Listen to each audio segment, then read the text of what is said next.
The sound of my old coffee maker filled the kitchen that morning, slow, steady, familiar. Steam curled upward like a sigh from a tired soul, and for a moment I allowed myself to simply be.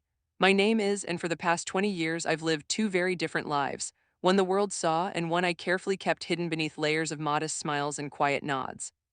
I wasn't rich in the way people imagine. I didn't wear diamonds or drive luxury cars. I didn't host dinner parties or brag about my travels. But every month, like clockwork, I earned more than most people could dream of. $40,000, all through quiet consulting contracts, remote work, and decades of diligence.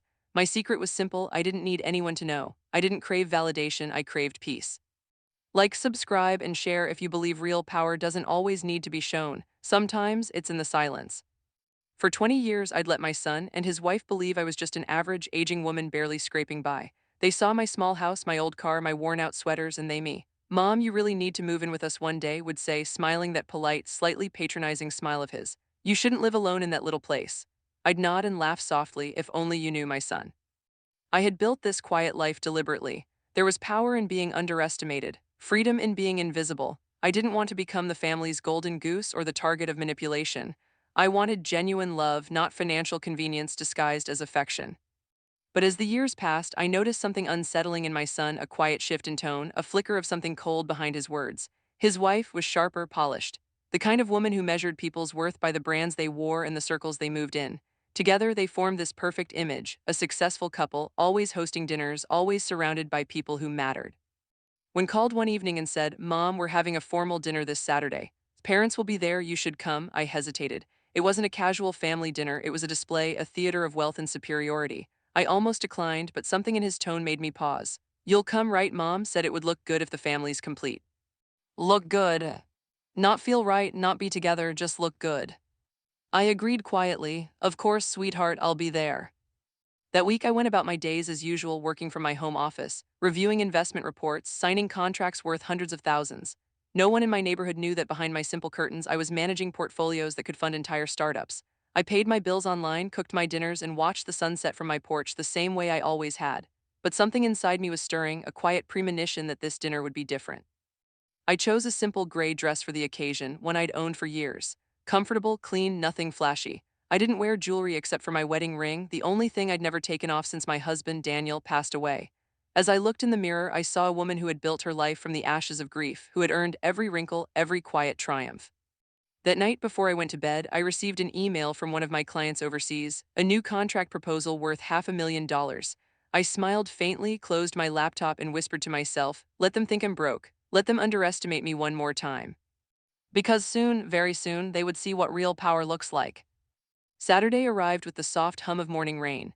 The streets shimmered under a thin veil of drizzle as if the world itself was trying to wash away its pretense.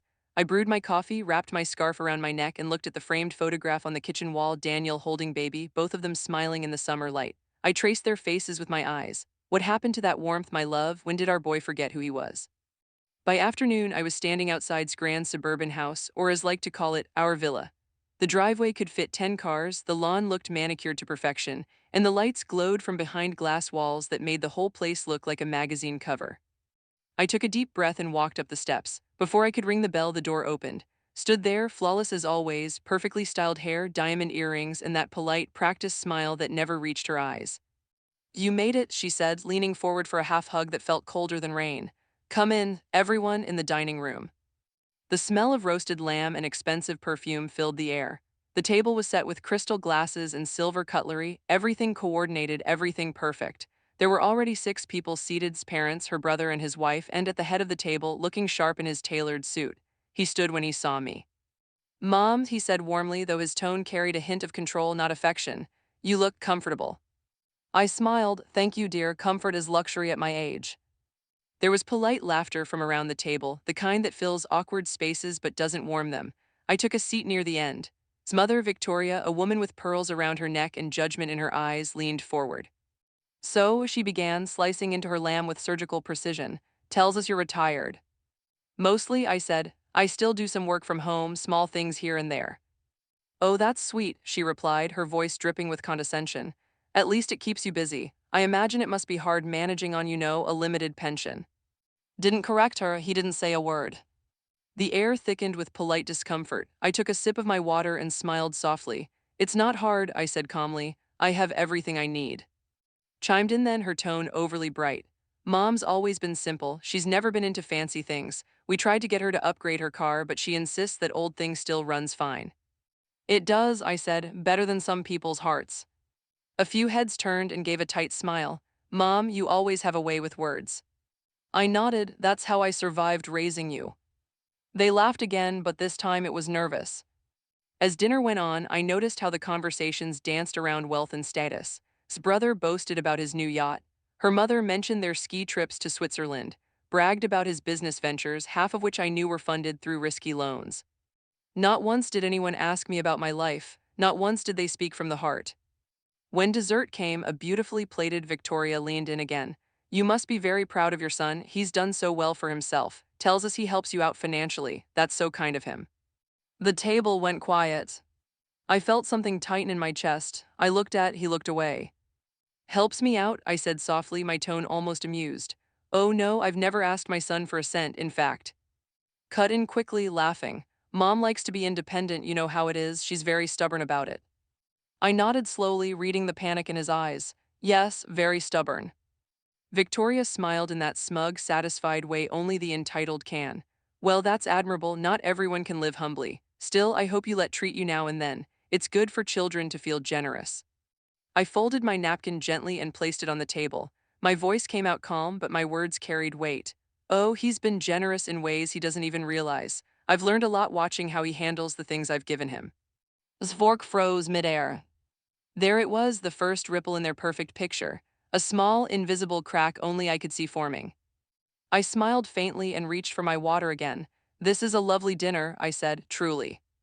But deep inside, I knew something had shifted. I could feel it, like the first tremor before a storm. And soon, every secret in that room, every lie wrapped in politeness, would come undone.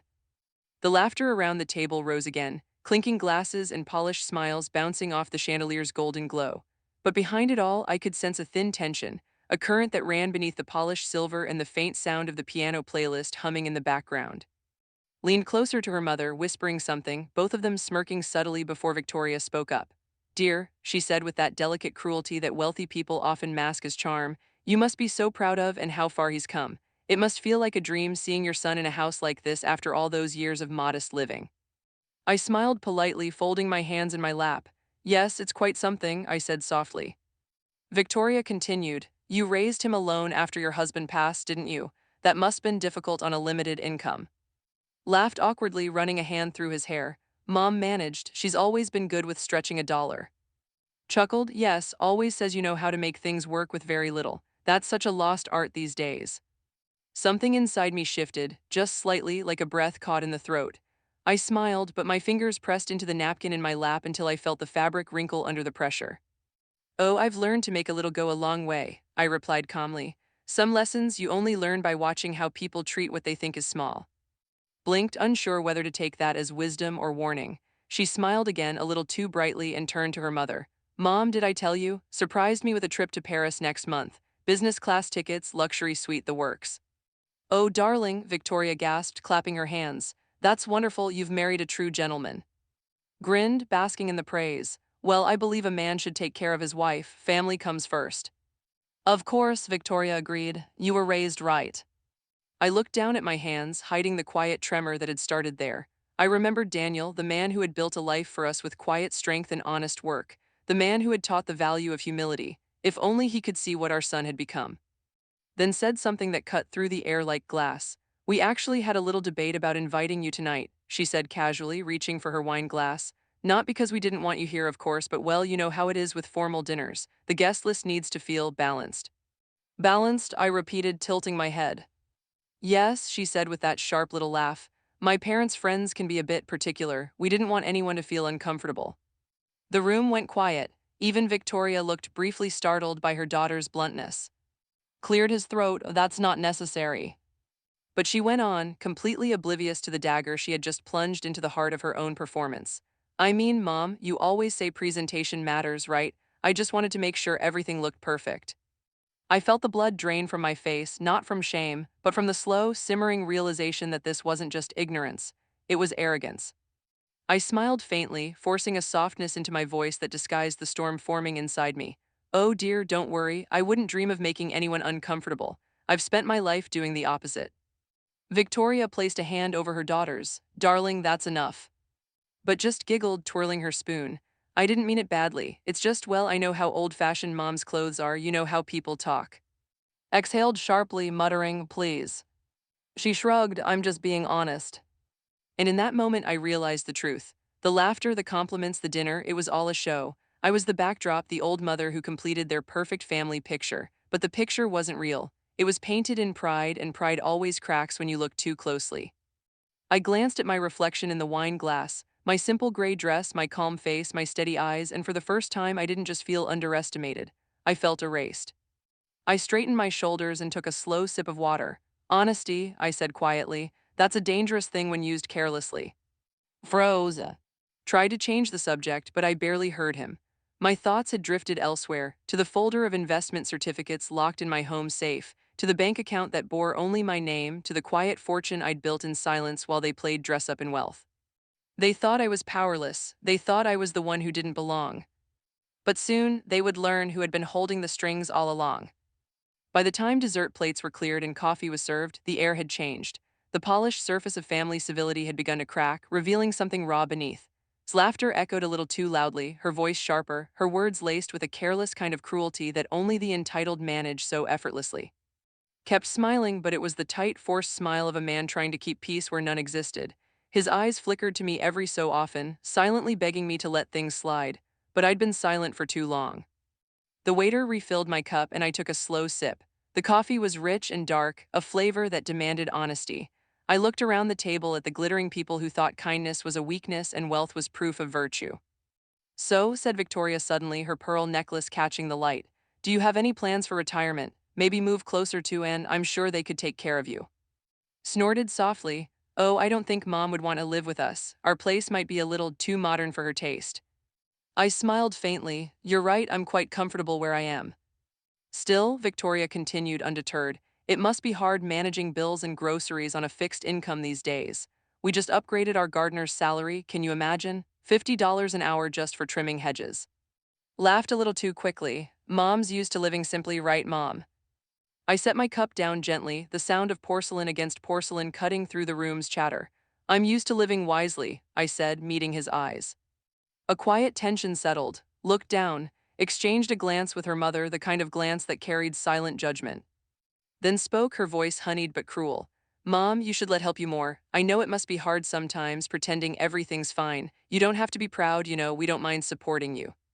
The words landed like a slap. I felt the room freeze around me. For a heartbeat, I couldn't move. Then I smiled, small, deliberate, controlled. Support me? I asked softly. Oh, sweetheart, that's sweet of you, but tell me something, what makes you think I need support? Blinked, caught off guard. Well, I mean, mentioned that your roof was leaking last winter, and that your car, so old it barely runs. I turned my eyes to my son, jaw tightened. I was just worried about you, Mom, he said quickly, that's all. I see. I folded my hands together and let the silence stretch long enough for everyone to feel it. It's funny, I continued, my voice calm but steady. When I was your age, I used to worry about my parents too, but I never thought their worth depended on the state of their roof. Gave a nervous laugh. Oh, I didn't mean.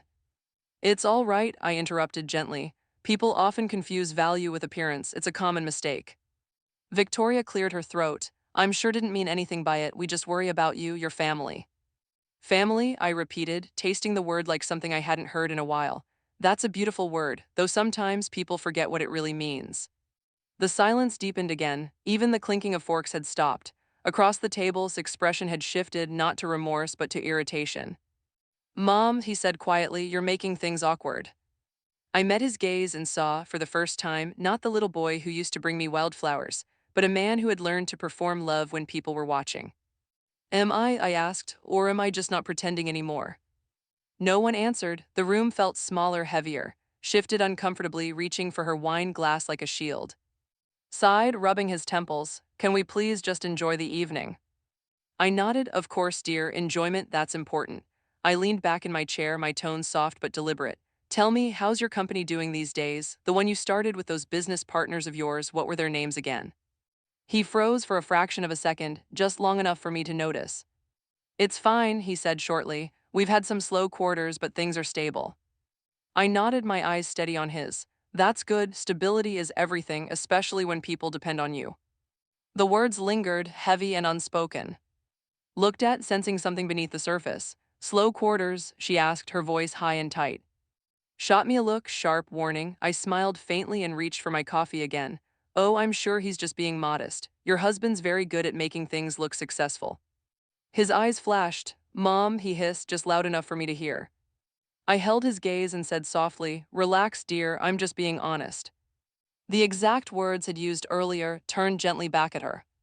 For the first time that evening, didn't smile. Victoria glanced between us, uncomfortable. Well, this has been such a lovely evening, she said, forcing cheer into her voice. Dear, why don't you bring out the port? As she stood, her movement stiff, I leaned back and let my eyes wander over the table, the crystal glasses, the untouched desserts, the fragile smiles. There was a time when I would have felt small in a room like this, but not anymore, because I finally understood their arrogance wasn't confidence, it was fear. Fear of being seen for what they really were, people who needed to appear powerful because they'd never truly been strong. And they had just made the mistake of underestimating the one woman who no longer had anything to prove. Returned with a new bottle of wine, her heels clicking like punctuation marks in the silence. Her smile was back, that perfect, camera-ready grin, but it didn't reach her eyes. She poured another glass, then topped off her own.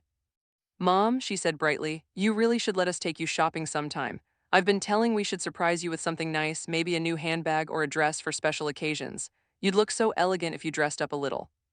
The table chuckled lightly. It was meant to sound kind, but it dripped with condescension. I met her gaze evenly. That's generous, dear, I said, but I've never needed clothes to make me feel valuable. Oh, I didn't mean, she began, flustered. Of course you did, I said softly, a smile still on my lips. You just didn't mean for me to notice. Coughed into his glass, trying to cut the tension. Victoria looked away, embarrassed, but she laughed, not nervously, mockingly. You're funny, Mom, she said. No wonder gets his sarcasm from you. I guess humility is your superpower. Chuckled too, though his eyes darted nervously around the table. Come on, leave Mom alone. Oh, don't be so sensitive, said, swatting at him playfully. We're family, we tease. But her voice carried the unmistakable edge of superiority, the kind that sliced deeper than anyone admitted. I leaned back slightly, my expression calm. Inside, though, a quiet sadness unfurled, a kind of mourning for the boy I once raised. I remembered teaching to say please and thank you, to open doors for strangers, to never mock someone for having less. Yet here he sat, letting his wife humiliate his mother for sport. That's when the real realization hit me, not that was cruel, but that had allowed it. As the conversation shifted toward vacations and luxury cars, I listened quietly. I learned more about my son in those 15 minutes than I had in years. His words weren't just about success, they were performances, rehearsed lines meant to impress his in-laws. He talked about business ventures, exclusive opportunities, and properties that I knew he couldn't afford. He'd always been ambitious, but now he was playing a dangerous game, one built on borrowed money and borrowed pride. Tells us he's expanding internationally, Victoria said proudly, smiling at her son-in-law. I raised a brow. Oh, that's news to me. Smile faltered. Well, it's early stages, Mom. I didn't want to bore you with business talk. Ah, I said lightly. Yes, boring your mother with success, that would be tragic. Laughed loudly, though the sound was brittle. You're so witty, Mom. Maybe next time we'll invite you to give a TED talk on sarcasm. I smiled again, a real one this time. Only if I can dedicate it to you, dear. The laughter that followed wasn't as confident. Something in my tone had shifted, quiet but unmistakable. Later that evening, after the main course was cleared, suggested they move to the lounge for coffee and dessert. The others rose, chatting politely, but as I stood, leaned close and whispered, Mom, please, don't start something tonight. I turned my head just enough to meet his eyes. I'm not starting anything, I'm just seeing things clearly for the first time. He frowned, clearly irritated. You're overreacting, just trying to include you. Is that what you call it? I asked softly. Inclusion. He said nothing. When we entered the lounge, I noticed the all-expensive, all-curated. No warmth, no history. It was the kind of room that screamed money but whispered emptiness. Gestured for me to sit. Mom, you must try the dessert, it's a custom recipe. French, of course. I took a bite, it was sweet, almost too sweet. Like their lives overdone and empty in the middle. Poured herself another drink. You know, told me once you used to dream about traveling, it's such a shame you never got to. I looked at her, who said I did. She blinked. Well, I mean, you've always lived so quietly. Quiet doesn't mean small, I said, and not everyone who travels posts about it. She laughed, but it was uneasy now. You're full of surprises. I leaned forward slightly. You have no idea. Shifted uncomfortably. Mom. I smiled gently and stood up, brushing imaginary crumbs from my dress. You know, I said, my tone light but cutting, there's something freeing about being underestimated. People tell you who they really are when they think you're beneath them. The room fell silent. Even the ticking of the clock seemed louder. I looked at one last time, really looked, and saw not just my son, but the man he had chosen to become. And in that moment, I made a silent decision. The next time I saw them, they would know exactly who I was and what I was capable of. Not through words, not through anger, but through truth, quiet, undeniable, and devastating. The laughter that followed last jab still hung in the air long after it should have died. It wasn't just the words, it was the tone. That smug, easy superiority, the kind of confidence that comes from never having been humbled. I sat still, my teacup warm against my palms. Around me, conversation flowed again, polite, hollow, meaningless. Spoke about his business expansions. His father nodded in approval, and Victoria gushed over the antique chandelier they'd imported from Italy. But I didn't hear them. My thoughts were elsewhere, traveling back 20 years to the woman I used to be. There was a time I would have let this pass. A time when I would have smiled and told myself they don't mean harm, they're just shallow. But that time had ended the day I buried Daniel. He was the one who taught me the difference between kindness and weakness. Don't mistake silence for surrender, he used to say. There's strength in quiet, but never let it be confused with fear. For years, I had lived by that. I had worked in silence, invested quietly, built a life no one saw. I didn't need to prove anything. Not to neighbors, not to colleagues, and certainly not to a daughter-in-law who thought compassion came with a price tag. But sitting there now, watching smirk as she poured herself another drink, something shifted deep inside me. It wasn't anger, it was sadness. Sadness for a son who'd forgotten his roots. Sadness for a woman, me, who'd spent years protecting a truth that should have been a legacy. Because the money I hid wasn't greed. It was security, it was love translated into something tangible, insurance that my son would never have to struggle. But now, as I looked at the arrogance in his eyes, I realized he didn't deserve it, not yet. The evening dragged on, began telling a story about their vacation in Santorini, how some people on the flight clearly didn't belong in business class. She laughed and rolled her eyes dramatically, mimicking a woman's accent for effect. Everyone laughed. Everyone except me. Can you imagine, she said, looking at me now. They wore sweatpants on a flight to Greece. People really don't know how to present themselves. Chuckled, not everyone's used to your standards, honey. She giggled, placing a hand on his shoulder. I guess not. Then, almost as an afterthought, she added, oh, sorry, Mom, I didn't mean to sound rude. I know you prefer comfort over style. The table erupted again. That was the moment I felt it, a quiet fracture inside me, the moment where restraint meets revelation. I smiled faintly and looked her right in the eyes.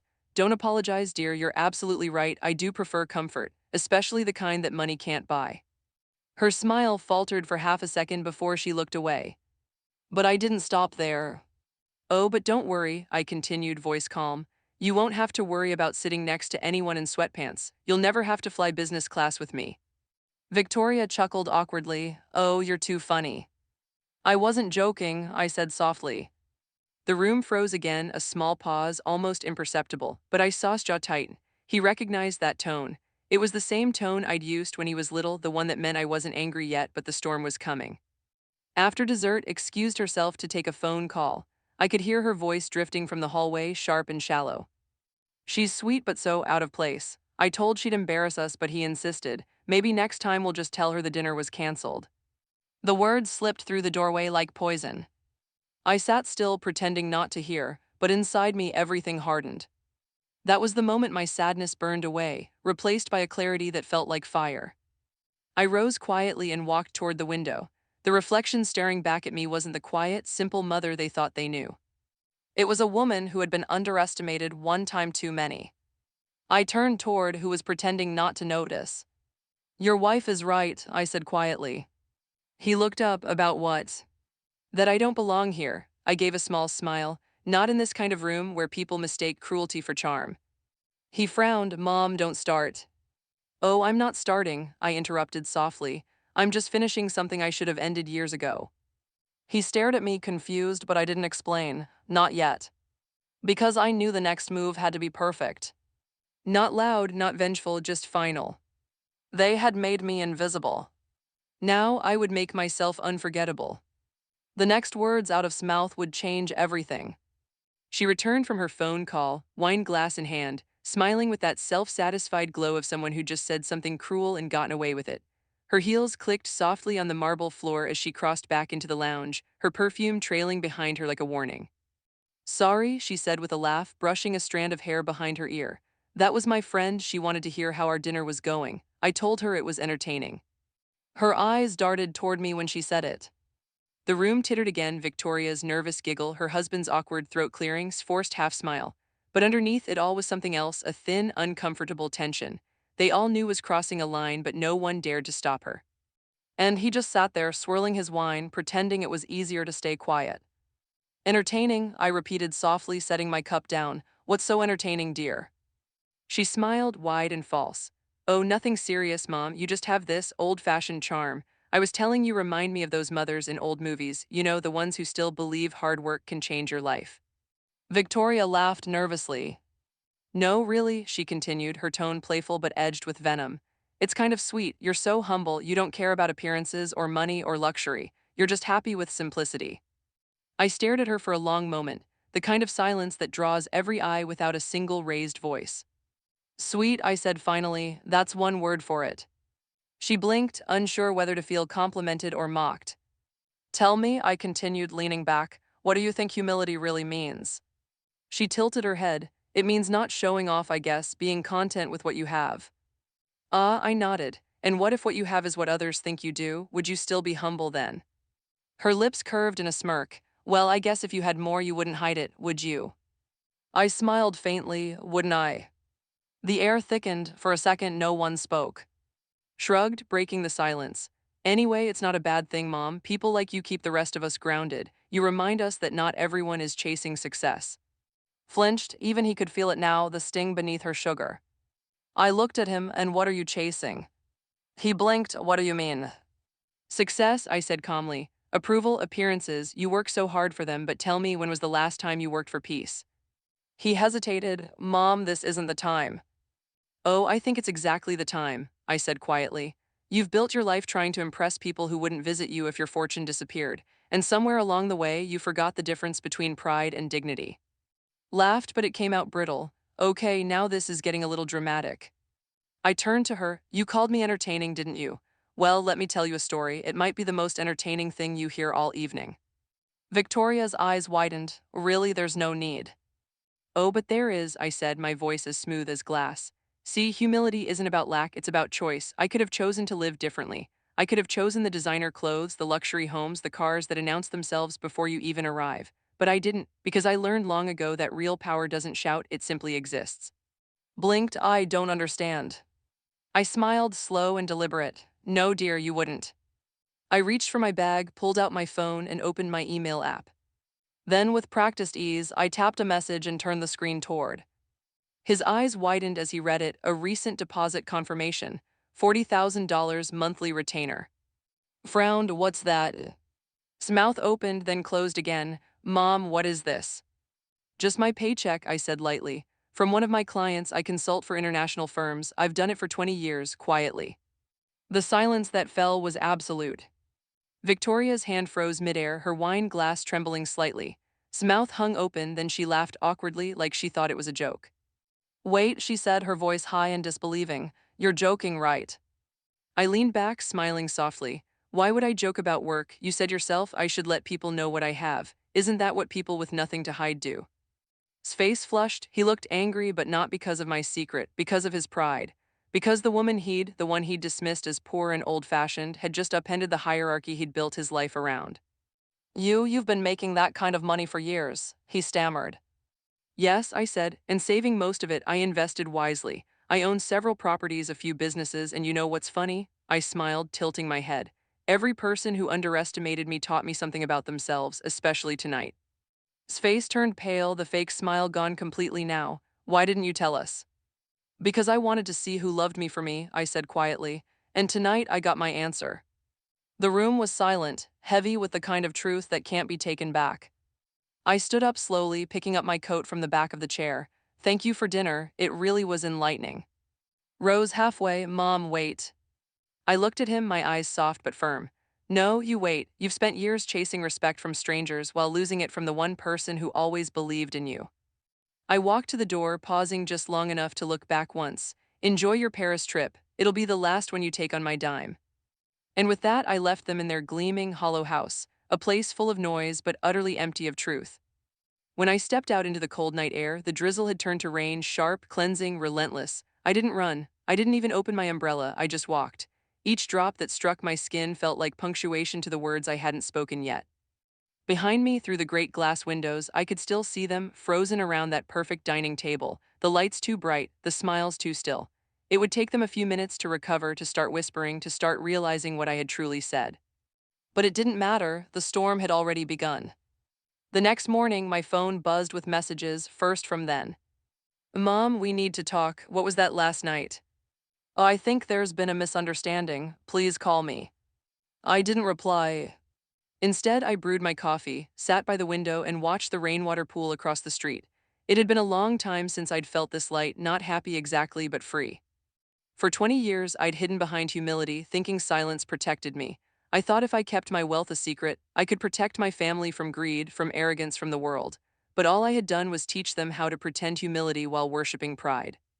I had raised a man who valued appearances more than character. And the irony was bitter. By noon, arrived unannounced. His car screeched into my driveway, and within seconds he was knocking, no, pounding on my door. I opened it quietly. He looked disheveled, his expensive suit wrinkled, his eyes rimmed red from lack of sleep. "Why didn't you tell me?" he demanded. "All these years, all this time, you were rich." I studied his face for a long moment. "I wasn't rich, I was careful." He ran a hand through his hair. "That's not what I meant. You lied to me. You let me think you were struggling." "I never said that," I replied evenly. "You assumed." "That's not fair," he snapped. "You let me believe I needed to take care of you." "Did you?" I asked softly. "Take care of me?" He froze. I said gently, "The only thing you ever tried to take care of was your image. You didn't visit unless it looked good. You didn't invite me unless it made your wife happy. You me because you thought you were above me." His mouth opened, but no sound came out. "Last night," I continued, "wasn't about money. It was about truth. You wanted to see how high you'd climbed, but you forgot who built the steps." He turned away, packing the small hallway. "You made me look like a fool in front of them." I smiled faintly. "No, you did that yourself. All I did was stop pretending." He stopped packing and faced me. "You think you're better than us because of your money." I shook my head. "I think I'm freer." The silence between us stretched, then his voice dropped, quieter, almost breaking. "Why didn't you trust me, Mom?"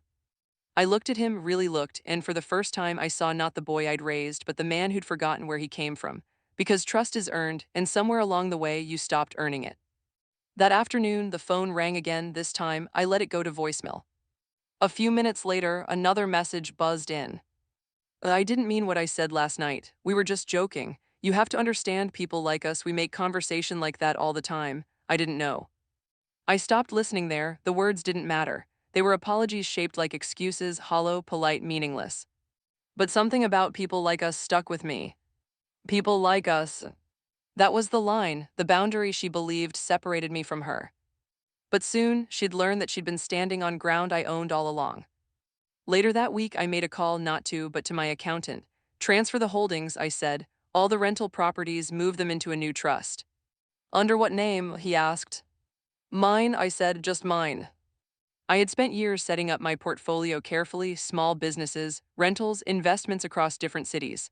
One of them, as fate would have it, was a luxury apartment complex downtown. The same one, and we're renting their penthouse in.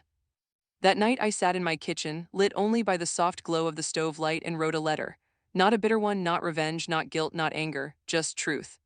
"My dear, for years I've watched you build your world out of glass. You thought you were protecting yourself from the wind, but all you did was let people see through you. I didn't hide my success to punish you. I hid it to see who you would become without it, and now I know. You have everything your father and I ever dreamed for you, except humility. That's something no money can buy. When you're ready to rebuild, come to me, but come as my son, not as a man who wants something. Until then, I wish you peace." Mom." I folded it carefully, placed it in an envelope, and left it by the door. It wasn't anger that filled me, it was resolve. Because I knew what came next wasn't revenge, it was revelation. And by the time I learned the full truth, The balance of power between us would never be the same again. 2 days passed before the first ripple hit. It began with a phone call, not from this time, but from a voice that had always sounded too smooth to trust. She began sweetly, her tone dipped in guilt and artificial warmth. I just wanted to check in, told me about the letter and about the, situation with your finances. Situation, I almost smiled. They couldn't even say it outright, the fact that their fragile pride had cracked open like cheap porcelain. Yes, dear, I said calmly, pouring myself tea. How nice of you to call. She let out a soft, practiced laugh. Oh, don't be like that. We all said things we didn't mean. I just hope you know we didn't mean to embarrass you. I wasn't embarrassed, I said quietly. Were you? Silence. Then a small, nervous laugh. Oh, come on, you can't still be upset. We're family. Family, the word fell heavy between us, as empty as their marble dining table. Was that all you wanted to say? I asked gently. She hesitated. Well, actually, there is one thing. The rent for the apartment just went up. Can you believe it? The management company raised it without notice. We might have to move if they don't negotiate. I sipped my tea, letting her talk. Went on, sighing theatrically. It's such bad timing, too's business has been a little slow lately. The company said the owner just revised the rates across all units. Do you know who owns this building? Maybe you could put in a word. I smiled slowly, deliberately. Yes, I said softly, I know exactly who owns it. Oh, really? She said, perking up instantly. Could you maybe? I'll see what I can do, I said, cutting her off with the kind of quiet authority that didn't need to raise its voice. She exhaled with relief. You're such a blessing, I knew you, understand, you're so kind. I chuckled softly. Kindness can look a lot like truth, dear, you'll learn that someday. She didn't understand, not yet, but she would. Later that afternoon, I called my property manager. Adjust the lease for Unit 10B, I said. Turner, he asked. Yes, triple the rate. There was a pause. Ma'am, that's quite an increase, they'll probably move out. I know, I said simply, that's the point. By the following week, the call came. This time it was. Mom, he said, his voice tight, we just got a notice from the landlord, the rent tripled overnight. Do you know anything about this? I didn't answer immediately. I just let the silence stretch, the way silence always does before a confession. Mom. Yes, I said finally, I know. What do you mean, you know? I mean, I said calmly, that you've been living in one of my buildings for the past 5 years, and I just decided that the rent didn't match the value of the property. The line went dead silent. You, he stammered, you own this building. I own this block, I said simply, and the two next to it, your business office too, technically. He was breathing hard now, caught between disbelief and humiliation. Why didn't you tell me? Because, I said softly, you weren't ready to know, and now that you do, maybe you'll understand why I never needed your pity. Mom, that's not fair. No, I interrupted. What wasn't fair was watching my own son look down on me because he thought my car was old, because he thought success needed witnesses. He went quiet. Do you remember your father's funeral? I asked after a long pause. You told me you'd take care of me, you said you'd never let me struggle, I believed you. But the truth is, I never needed saving. I just needed you to be the man your father raised, not the one your wife shaped. His breath hitched. Mom, please don't say that, she's trying. She's trying to control you, I said plainly. And you let her, but I'm done letting her use my silence as permission. I let my words hang there, heavy but true. That evening, I received an email from Short, defensive and brimming with entitlement.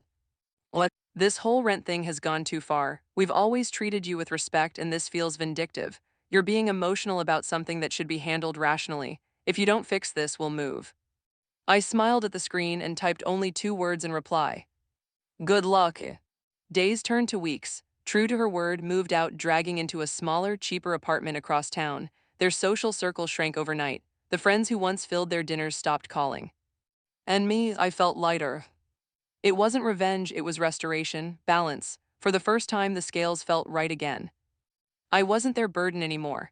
I was the reminder they couldn't ignore, that arrogance always collapses when it's built on illusion. One evening, as the sun set behind the skyline, I stood on the rooftop of one of my buildings, looking out over the city lights. The air was cool, the world below humming with motion. I thought about Daniel, about how proud he would have been to see this, to see me strong, to see me seen. And somewhere deep inside, I heard his voice again. Don't mistake silence for surrender. I smiled. I didn't love, I whispered into the night. Not this time. That night, I made one last call, too. Mom, he answered, his tone tired. I wanted you to know, I said softly, I didn't raise your rent to punish you. I raised it to remind you that respect should never depend on money. He didn't speak, but I could hear the quiet sob in his breath. Mom, he whispered finally, I'm sorry. I know, I said gently, but now you have to show it. The following month arrived cloaked in quiet consequences. And names disappeared from every dinner guest list, every charity gala, every weekend yacht invitation that once made them feel untouchable. The people who had called them family stopped answering their calls. Money might open doors, but pride always slams them shut. I hadn't spoken to since our last call. I didn't need to. Silence was doing the talking for me. But sometimes silence also heals. One chilly Thursday evening, I received an email from an unknown address. It was titled simply, I need help. I hesitated before opening it. My hands didn't shake, they were steady, practiced. Inside, the message was short. Mom, I don't know where to start, I messed up, badly. The business loan defaulted. The investors pulled out, I can't even make payroll this week. I thought I could fix everything before you found out, but I can't. Left 3 days ago. She took the car, most of the money, and told me I'd ruined her life. Maybe she's right. I'm not asking for money, I just need you to tell me what to do. I read it twice, not for the words, but for what wasn't there. There was no arrogance, no entitlement, just the voice of my son, the boy who used to bring me wildflowers and draw superheroes on napkins. I exhaled slowly, the steam from my tea fogging up the window beside me. Outside, rain streaked down in trembling lines, just like that night at their dinner table. For the first time in years, I felt something fragile stir in my chest. Compassion, not for what he'd done, but for what he'd lost, his peace, his pride, his way. The next morning, I called him. When he answered, his voice was small. Mom. Yes, dear, I said quietly. I didn't think you call. I told you, I replied softly, when you were ready to be my son again, I'd be here. He didn't speak for a long time. I could hear him breathing, broken and uneven. Mom, he said finally, I don't know how to start over. You start, I said gently, by admitting you don't have to do it alone. He exhaled shakily. I ruined everything. No, I said, you just built it on sand. We met later that day at a small near the river, the same one he used to love when he was little, the one with the mismatched chairs and the smell of cinnamon and rain. When he walked in, he didn't look like the man from the dinner party anymore. The suit was gone, his eyes were tired. He carried no pride, only truth. He sat across from me, and for a moment neither of us spoke. Then, slowly, he reached across the table. His hand hovered, hesitant, as if asking for permission. I took it. I'm sorry, he whispered, for everything, for letting her talk to you like that, for treating you like you were less than me. I squeezed his hand. You didn't treat me like I was less, you treated me like you were more, that's worse. He nodded, his throat tightening. I don't even know who I became. You became what you thought love required, I said, but love doesn't need wealth to breathe, it just needs truth. He looked down. I thought I was protecting you by hiding how bad things were. I didn't want you to think I failed. I smiled sadly. Failure isn't falling, it's staying down when you do. You didn't fail me, you forgot me, that's what hurt. Tears welled in his eyes. Can you forgive me? I already have, I said softly, but now you have to forgive yourself. We talked for hours about his debts, his business, his mistakes, his pain. He confessed that had been the one who'd convinced him to take risky loans, to chase appearances, to impress her parents. She made me believe success meant never looking small, he said bitterly. And what do you believe now? I asked. He paused, then he smiled faintly through his tears, that being small might be the only way to see what really matters. I reached into my bag and slid an envelope across the table. He frowned. What's this? Your company's accounts, I said. I transferred ownership to you this morning. He blinked. What but? They were yours to begin with, I said. I only ever held them to keep you safe from yourself. Now you know what power really means and what pride can cost. You're ready to try again.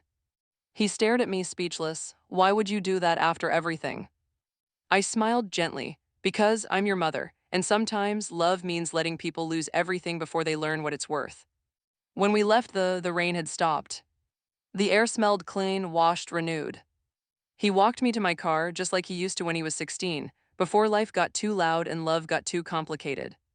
Mom, he said quietly, I don't deserve you. Then earn me back, I said with a soft smile, not with money, with kindness. He nodded, his eyes wet but clear. I will. That night, as I drove home, the city lights shimmered against the wet pavement, and for the first time in years, my chest felt light. Not because I had won, but because he had seen. He finally understood that power isn't in wealth or control. It's in grace. The kind that doesn't demand attention, it just is. And as I pulled into my driveway, I whispered into the quiet, "He's finding his way, Daniel. Our boy's finally coming home." It's strange how the quiet after a storm can feel louder than thunder. The week after that meeting, my house, once filled only with the soft ticking of clocks and the occasional sigh of loneliness, began to breathe again. Came by every morning. Sometimes he brought fresh coffee, sometimes just his tired smile. He didn't come to ask for help or money, he came to listen. To talk. To heal. The son I had once lost to pride was slowly becoming a man again, not the successful businessman the world applauded, but the boy who used to fix broken chairs and whisper, "Don't worry, Mom, I got it." One morning, I found him sitting in the garden, staring at the small patch of roses Daniel and I had planted decades ago. The air smelled of wet soil and morning dew. He didn't notice me at first. He was tracing the petals gently, lost in thought. "Dad used to water these before sunrise," he said quietly. "I never understood why, I thought he was just bored." I smiled softly. He said they looked different when the world was still asleep. Nodded, he was right. There was something in his voice, a tremor of regret, but also something else, reverence. "I've been thinking about him a lot," he continued, "about the things he taught me that I forgot." I sat beside him, like what? He took a deep breath. "That money is only as good as the peace it buys." The words hit the air like truth long overdue. He turned to me, his eyes softer than I'd seen in years. "Mom, I used to think you and Dad settled for small dreams, that you were content with less because you were afraid to want more. But now I see you both just wanted peace, and I traded that for noise." I reached out, brushing a bit of dirt off his sleeve. "You learned the lesson the hard way, but you learned it. That's what matters." He smiled faintly. "I still have a lot to fix." "We all do," I said. "The difference is now you know where to start." Over the next few weeks, worked tirelessly. He sold what little was left of his company, met with his creditors, and began repaying debts, not just financial ones but emotional. He called his employees personally to thank them. He apologized to the ones he had hurt or ignored. It wasn't easy. I could see it in his face every time he came home. The weight of humility is heavy at first, but it strengthens the soul. Meanwhile, had tried to reach him once or twice. Her messages were short, filled with manipulation wrapped in regret. "We could fix this together. I was scared, that's all. You can't just throw away everything we built." He never replied. He had learned the power of silence, the same weapon I had once used, now turned into wisdom instead of revenge. One evening, we cooked dinner together. It had been years since we'd done that, the two of us chopping vegetables, sharing small laughter, bumping elbows near the stove. "Do you remember when Dad tried to make soup and forgot the salt?" asked. I laughed. How could I forget? He spent the whole evening convincing us it was a new recipe. Chuckled, shaking his head. "He'd hate what I've become." "No," I said softly, setting down the knife. "He'd hate that you forgot who you were, but he'd be proud of who you're becoming again." He looked at me, eyes glistening. "Do you really think so?" "I know so." We ate in comfortable silence, the kind that doesn't need to fill itself with words.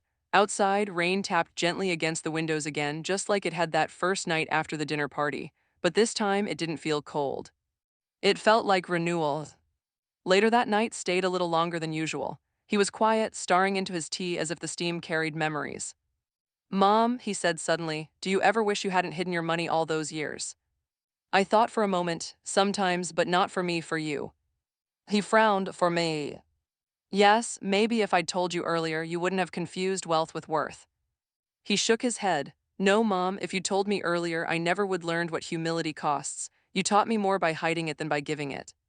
That moment, that simple, honest exchange, healed something I hadn't even realized was still broken. We had both spent years wearing masks. Mine was quiet strength, his was noisy success. Now both were gone. All that remained was truth. Before he left that night, stood at the door and looked around the small, old house. "You know," he said softly, "I used to feel embarrassed by this place. I thought it was proof that we hadn't made it." "And now?" I asked. He smiled. "Now I see it's the only place I ever felt safe." I felt tears prick the corners of my eyes, but I didn't let them fall. Instead, I reached up and brushed his hair like I used to when he was a boy. "You've always had a home here, you just forgot the way."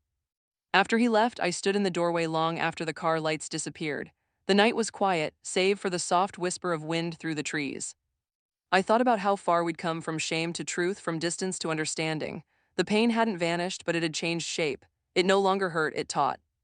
Forgiveness, I realized, isn't a gift you give once. It's something you choose every day until the hurt no longer asks to be remembered. And for the first time, I believed that maybe, just maybe, we were both finally learning how to live again. The next morning felt peaceful, too peaceful almost. The kind of calm that comes before life decides to test how far you've truly healed. The sun filtered through the lace curtains, painting the kitchen in gold and shadow. The smell of freshly brewed coffee drifted through the air as I sat by the window, reading one of Daniel's old journals. It was a habit I developed recently, revisiting his words when the silence grew too heavy.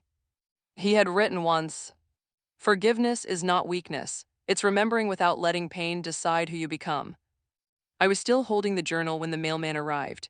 A small stack of letters slid through the slot, bills, advertisements, and one envelope with handwriting I didn't recognize. It was neat, too careful, the kind of penmanship that hides guilt behind perfection. I didn't need to open it to know who it was from. What came by that afternoon, humming softly as he entered. He looked lighter these days, not carefree but grounded. He carried a box of croissants from the local bakery.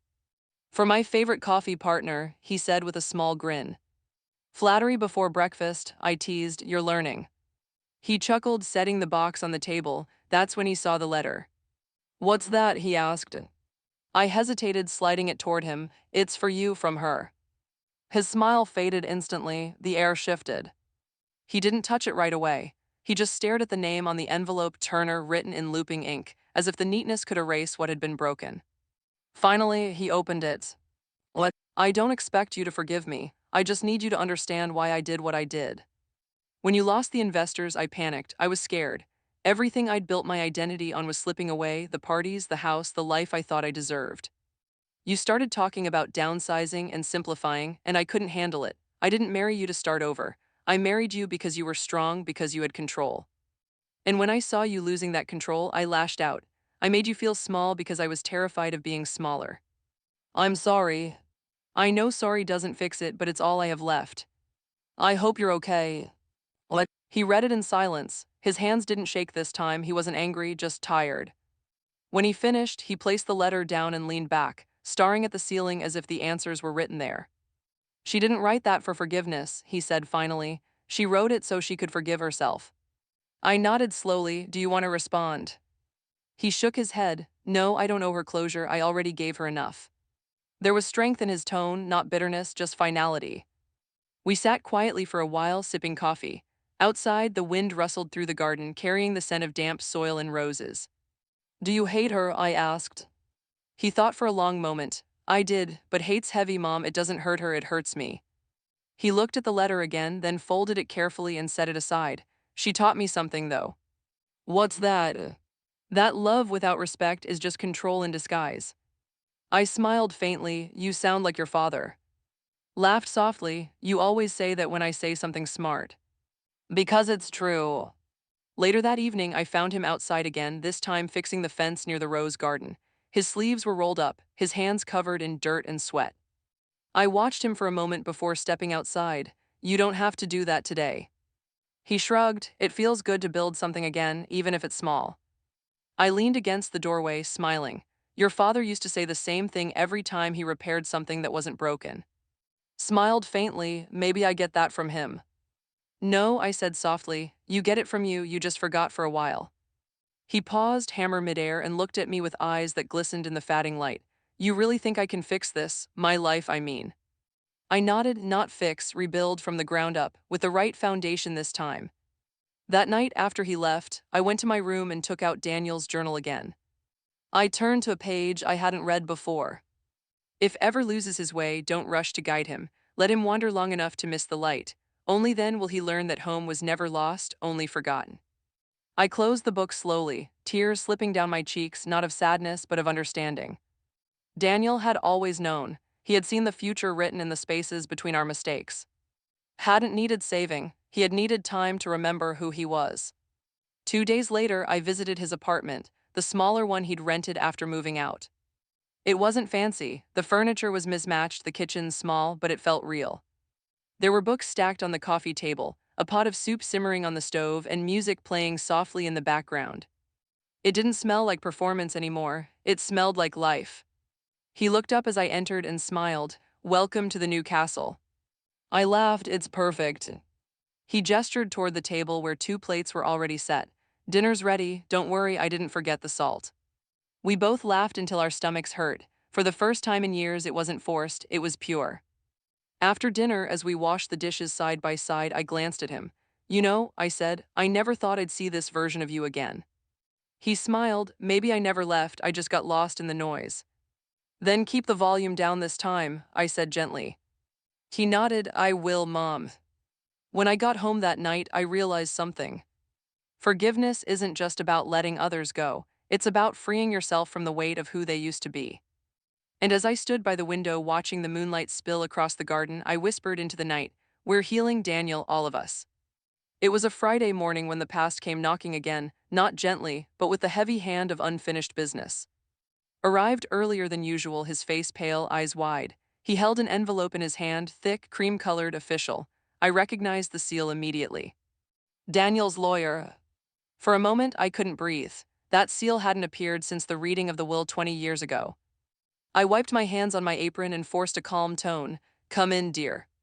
He followed me to the kitchen and placed the envelope on the table like it carried something fragile or dangerous. I got this in the mail this morning, he said quietly. It's addressed to both of us. We sat across from each other, the envelope between us. The air felt heavier, like the room itself knew something important was about to happen. Do you want to open it? He asked. I nodded slowly, my heart thudding in my chest. He tore the seal carefully and slid out a letter written on aged paper, folded neatly in thirds. It was Daniel's handwriting. I would have known it anywhere, the strong, steady script of a man who never rushed his words.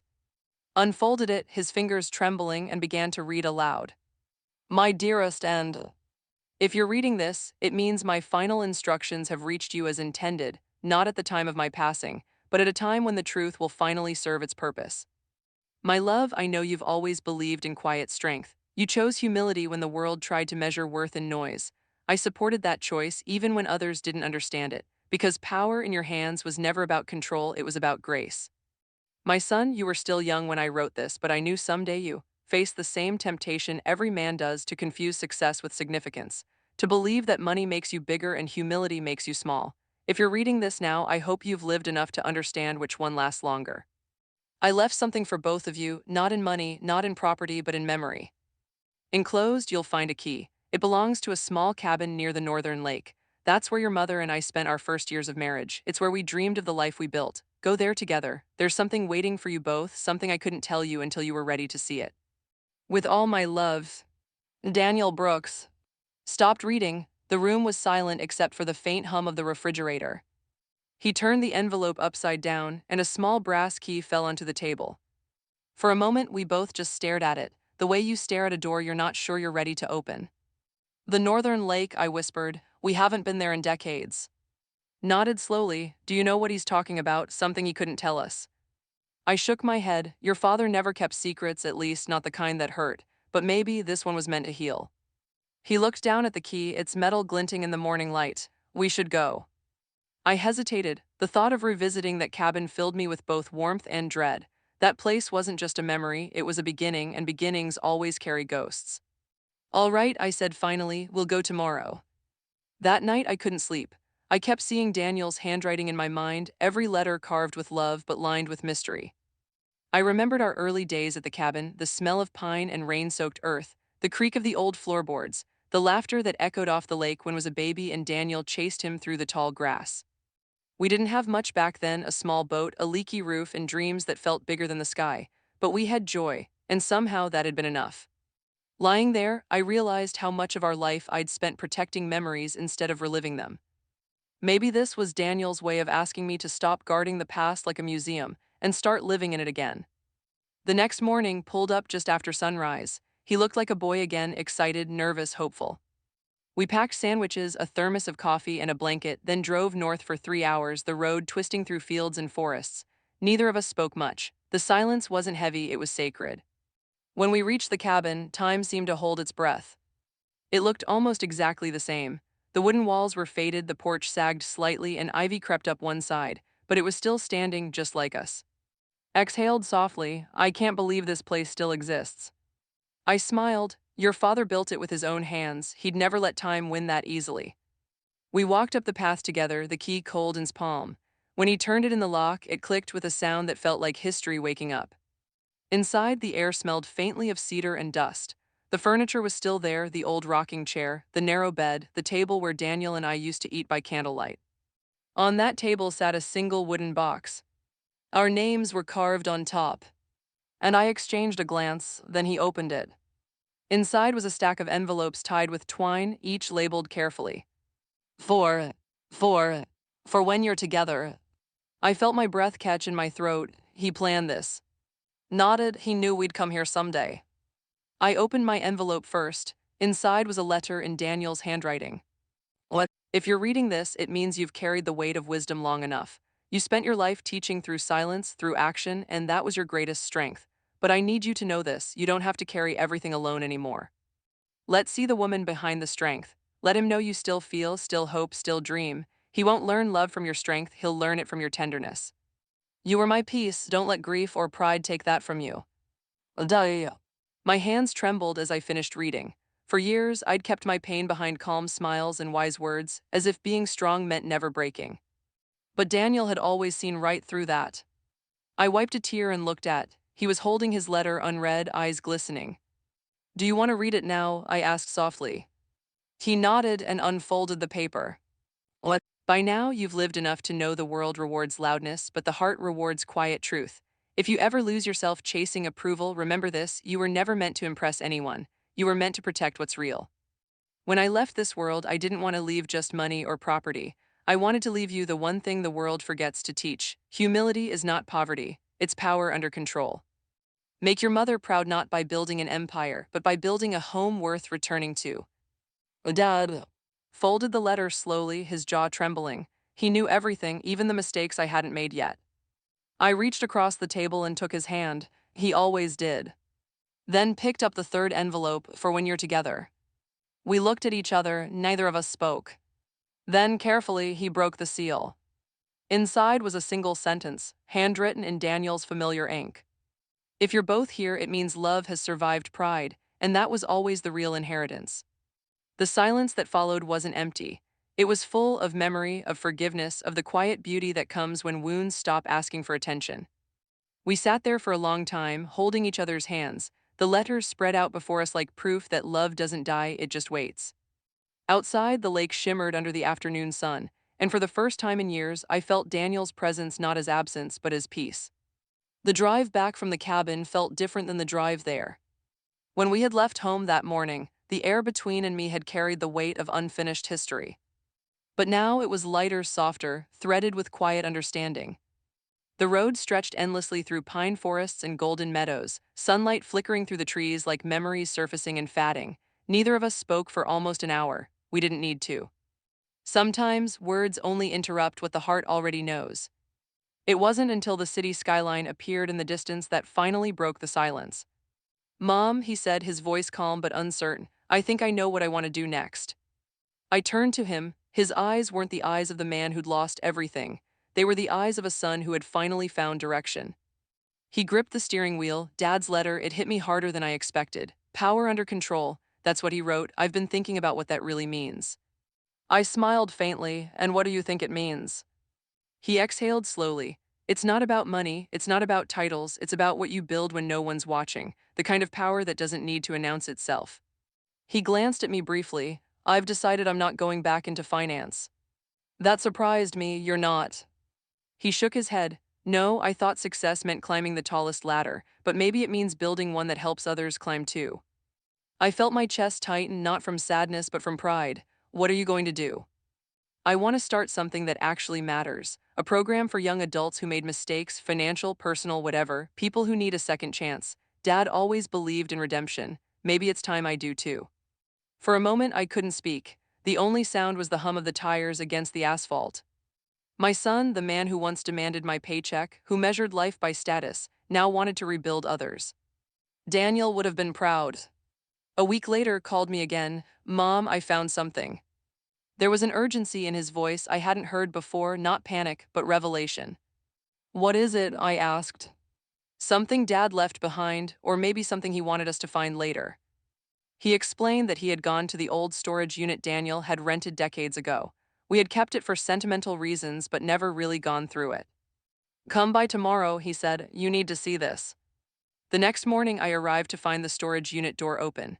Sunlight poured in, illuminating boxes stacked neatly in rows, labeled with Daniel's unmistakable handwriting. Was kneeling beside an open crate, his hands covered in dust. He looked up and smiled. You're going to want to sit down for this. I walked over slowly. Inside the crate were dozens of old notebooks, journals filled with Daniel's writing. Each one was dated, organized, preserved. What are these? I whispered. His business journals, said softly. He documented everything, the early investments, the company he started in secret, even the projects he donated to anonymously. I carefully lifted one of the journals, flipping through the yellowed pages. The handwriting was small and precise, every line filled with thought. But what caught my eye wasn't the numbers, it was the notes scribbled in the margins. Always invest in people, not profit. If success makes you arrogant, you've already lost. Teach to build, not to boast. My throat tightened as I turned the page and saw something that made me pause. A single line written in bold ink. Deserves to know when the time is right. I looked at, do you think he meant the money? Shook his head, no, I think he meant the truth. We spent the next few hours sorting through the boxes, uncovering decades of Daniel's quiet brilliance. He had built a network of community projects, orphanage funds, small scholarships, and anonymous donations under shell companies that no one connected to him. He hadn't just hidden money. He had built a legacy that helped hundreds of lives, quietly, humbly, without recognition. Looked stunned as he flipped through the records. He could been famous, Mom. He could been one of those men they write about in magazines. He didn't want fame, I said softly. He wanted impact. Nodded slowly, and he did it. He actually did it. By late afternoon, we found a smaller box tucked away at the back, sealed with an old piece of tape. Carefully opened it. Inside were photos. Hundreds of them, pictures of smiling children, families, community centers, schools. On the back of each, Daniel had written a date and a note. First library finished. Third scholarship awarded. Another life changed quietly. Picked up one photo of a group of children holding books. He built this, look at them. I smiled through tears. He didn't just build wealth, he built futures. He exhaled shakily. I spent so long chasing his approval, and he was already everything I wanted to be. I put my hand on his shoulder. You still can be. He nodded, his jaw trembling. Then I will be. We loaded the journals and photos into the car. The air was thick with reverence. It felt like carrying something sacred, the invisible proof of a man's goodness. As we drove home, turned to me. Mom, I want to continue what he started. I looked at him, startled but moved. You mean? He nodded, the foundation, the donations, everything, but I'll do it under his name, quietly, just like he did. A warmth spread through me, the kind that comes when you realize a full circle has finally closed. That night, I sat by my window, watching the city lights flicker in the distance. In the reflection of the glass, I saw not just myself, but the ghosts of everything that had led us here, Daniel's wisdom, my silence, redemption. Sometimes the truth doesn't destroy you, it rebuilds you.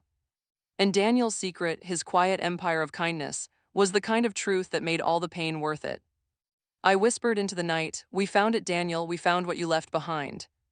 When morning came, was already at my door, eyes bright and alive in a way I hadn't seen in years.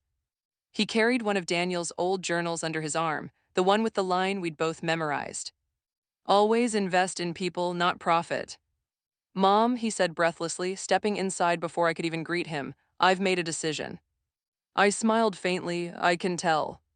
He sat at the kitchen table, the same one where this entire story began, where pride once sat like an uninvited guest. Now hope took its place. I want to reopen Dad's projects, said, his words tumbling out with urgency. Not as a business, not to make money, but to continue what he started. I poured him a cup of coffee, the steam curling between us like a bridge. That's a big promise, are you ready for it?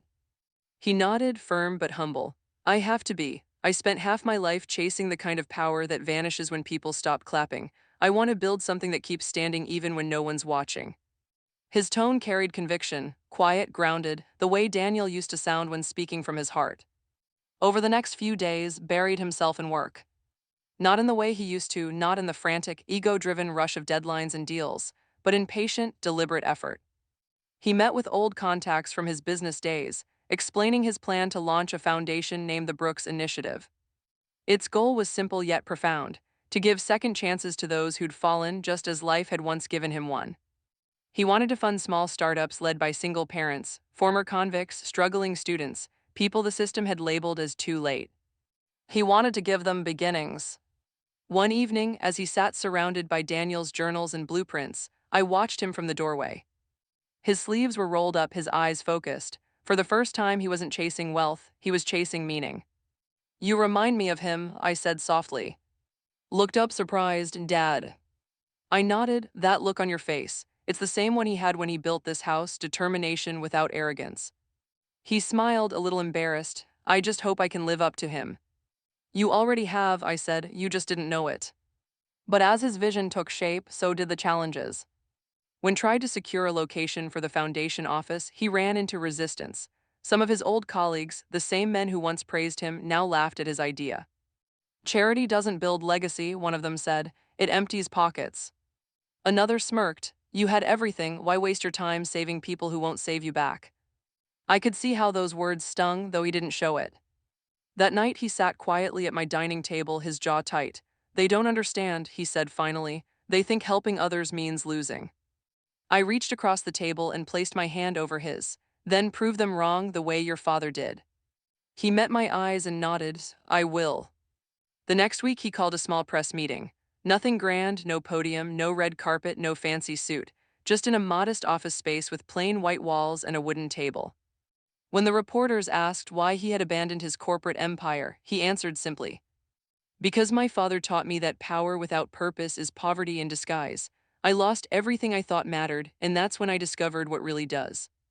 The clip went viral within hours, not because it was dramatic, but because it was true. People were tired of hearing about wealth, they wanted to hear about redemption.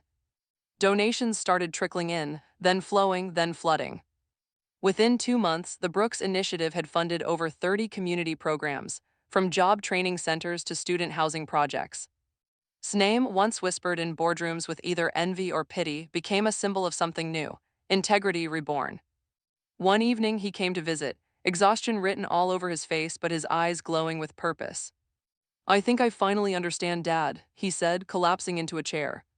"Oh?" I asked. He smiled softly. He didn't hide his wealth because he was ashamed of it. He hid it because he knew that real giving only works when no one owes you gratitude. I nodded slowly, tears rising. That's exactly who he was. Leaned back, looking around the house that had once been a point of shame for him. "You know, Mom, I used to think this place was small. And now—" He smiled. "Now it feels endless."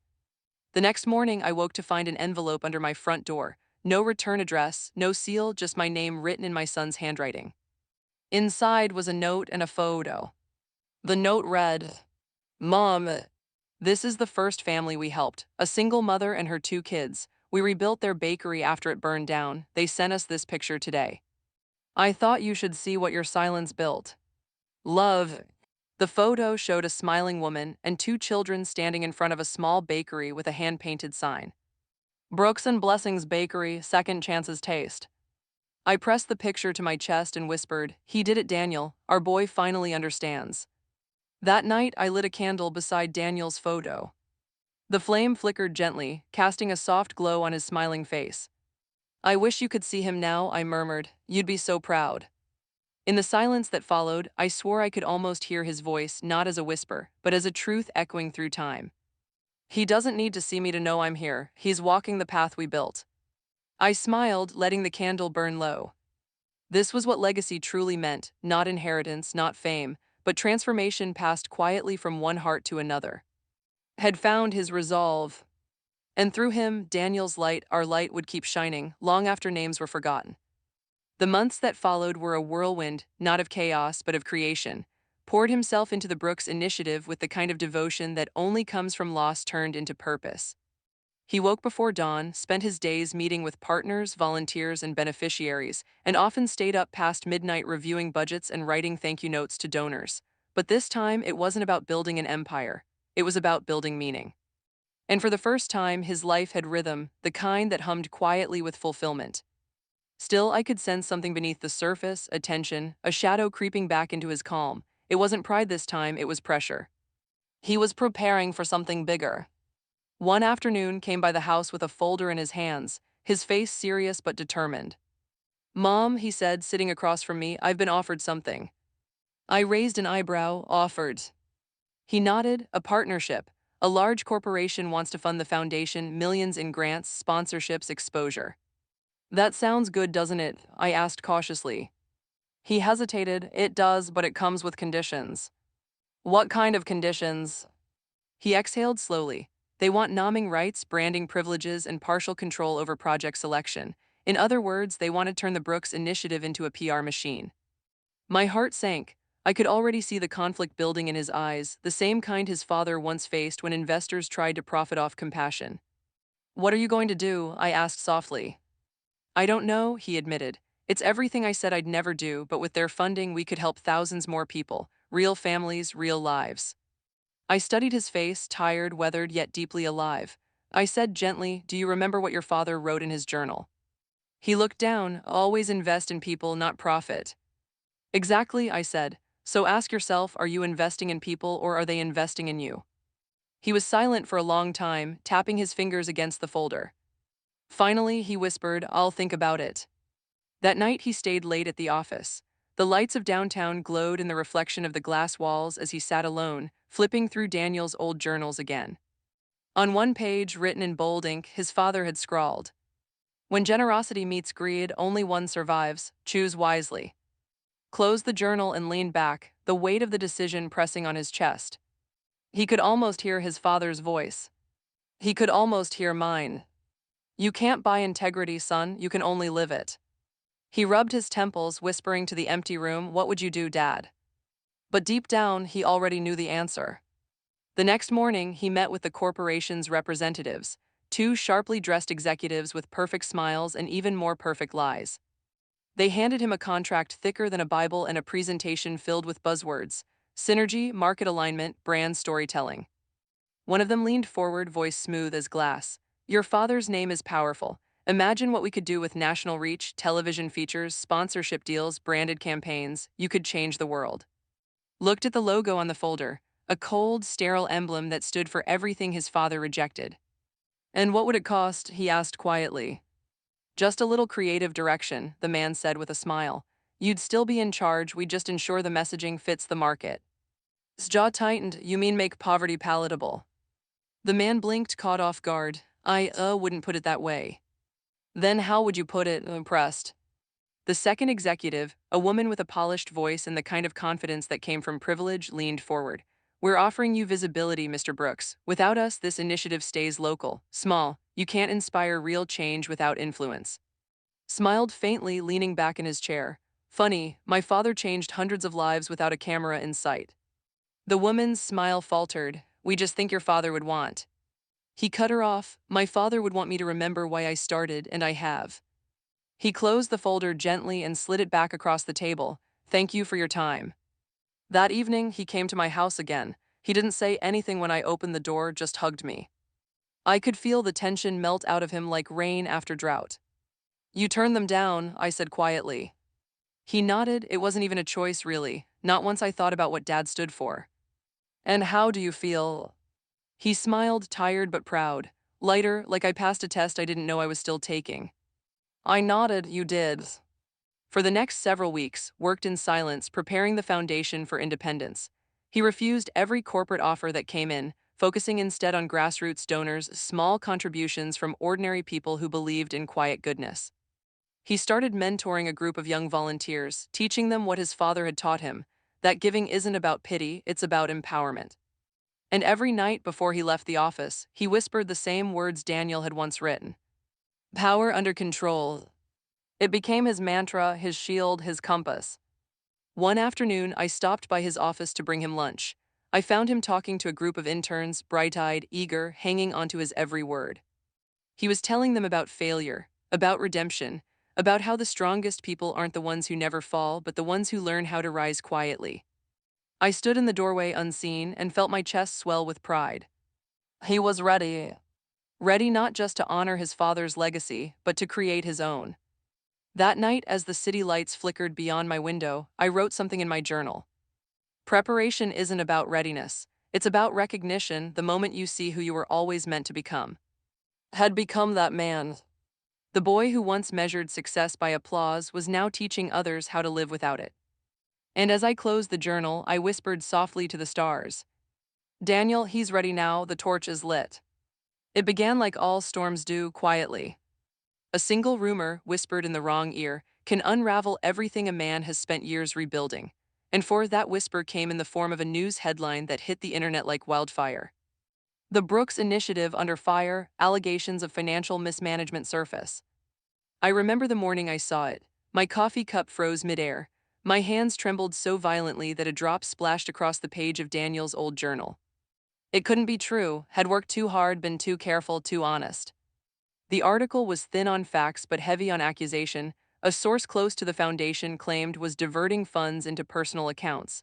They even had screenshots of supposed transactions. Fabricated, malicious, and devastating. By the time I reached his office, the damage had already begun. The front desk was a battlefield of phone calls and flashing reporters' cameras. Employees whispered in corners, donors called for clarification, and his name, the one he had rebuilt from ashes, was trending for all the wrong reasons. He sat in his office, pale but composed, staring at his computer screen as the article refreshed again and again. Mom, he said quietly as I entered. His voice was steady but his eyes were hollow. Who did this? I asked, trying to keep the anger out of my voice. He leaned back, exhaling slowly. Someone who wants me to fail. Do you have any idea who?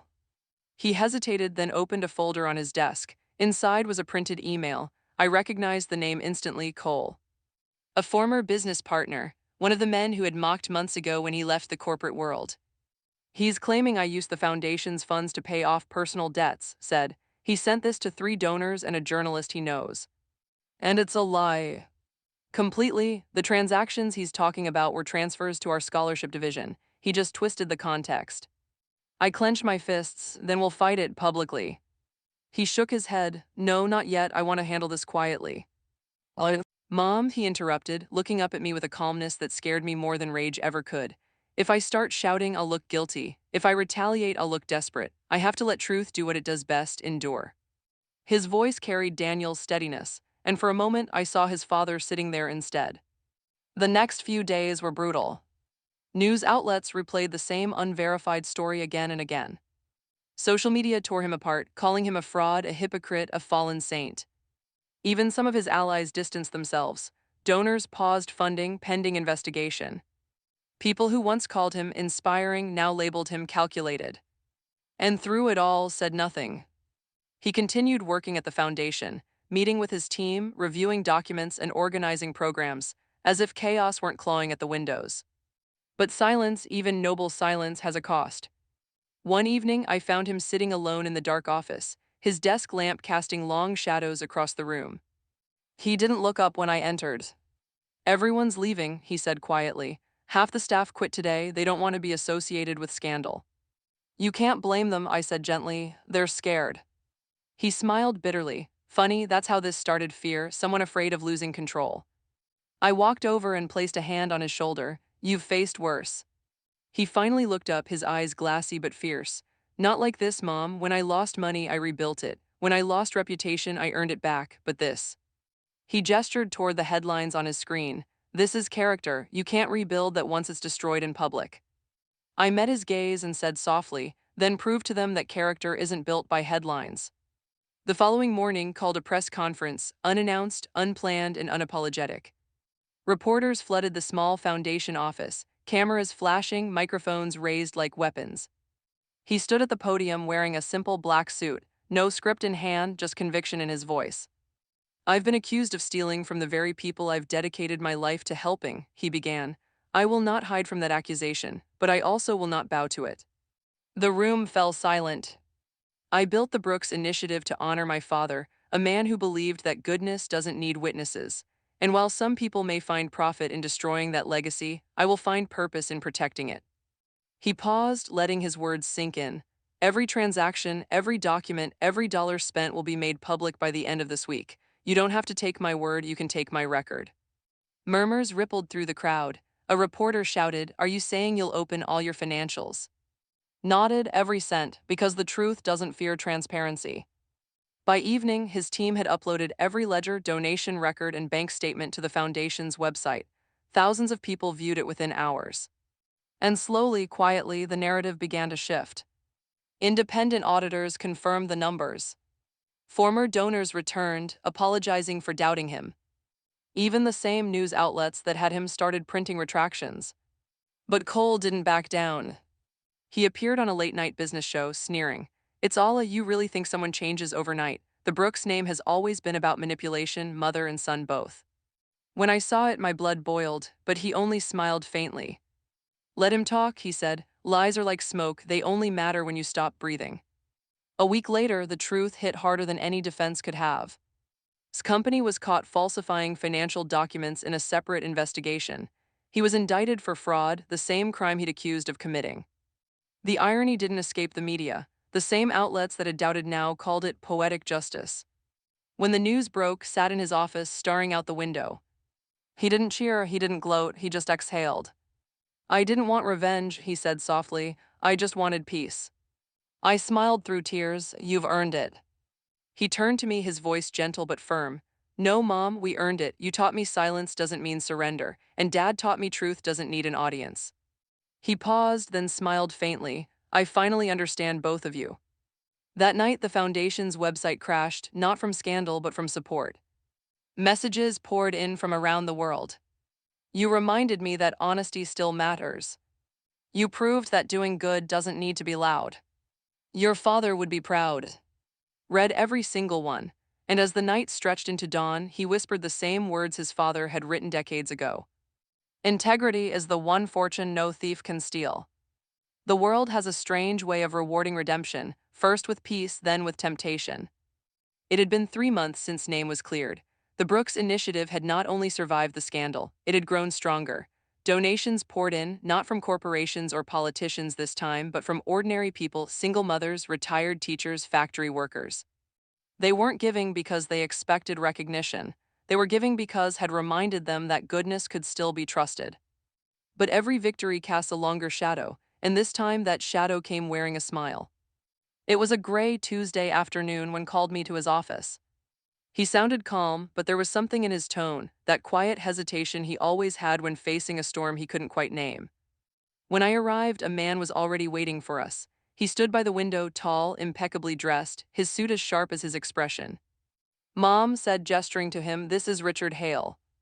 The man turned and extended his hand. "Mrs. Brooks, it's an honor." "Likewise," I replied cautiously. Mr. Hale continued, "represents the Global Impact Trust. They've offered to partner with the Brooks Initiative on an international level." I blinked. "International?" Hale smiled, his voice smooth and confident. "Yes, we believe the Brooks Initiative's model of quiet, people-centered aid is revolutionary. We'd like to help you scale it: Africa, Southeast Asia, Latin America. Imagine millions of lives changed." His expression was unreadable. "And what do you want in return?" Hale's smile didn't waver. "Nothing you wouldn't already agree with. We'd handle logistics, outreach, and visibility. You'd still oversee the mission." I caught the faintest twitch in his jaw. "Visibility," he repeated. Hale nodded. "Transparency is key. Public reports, marketing campaigns, media collaborations. We want the world to see the good you're doing." Leaned back in his chair, silent for a moment. Then softly, "You mean you want to turn compassion into content?"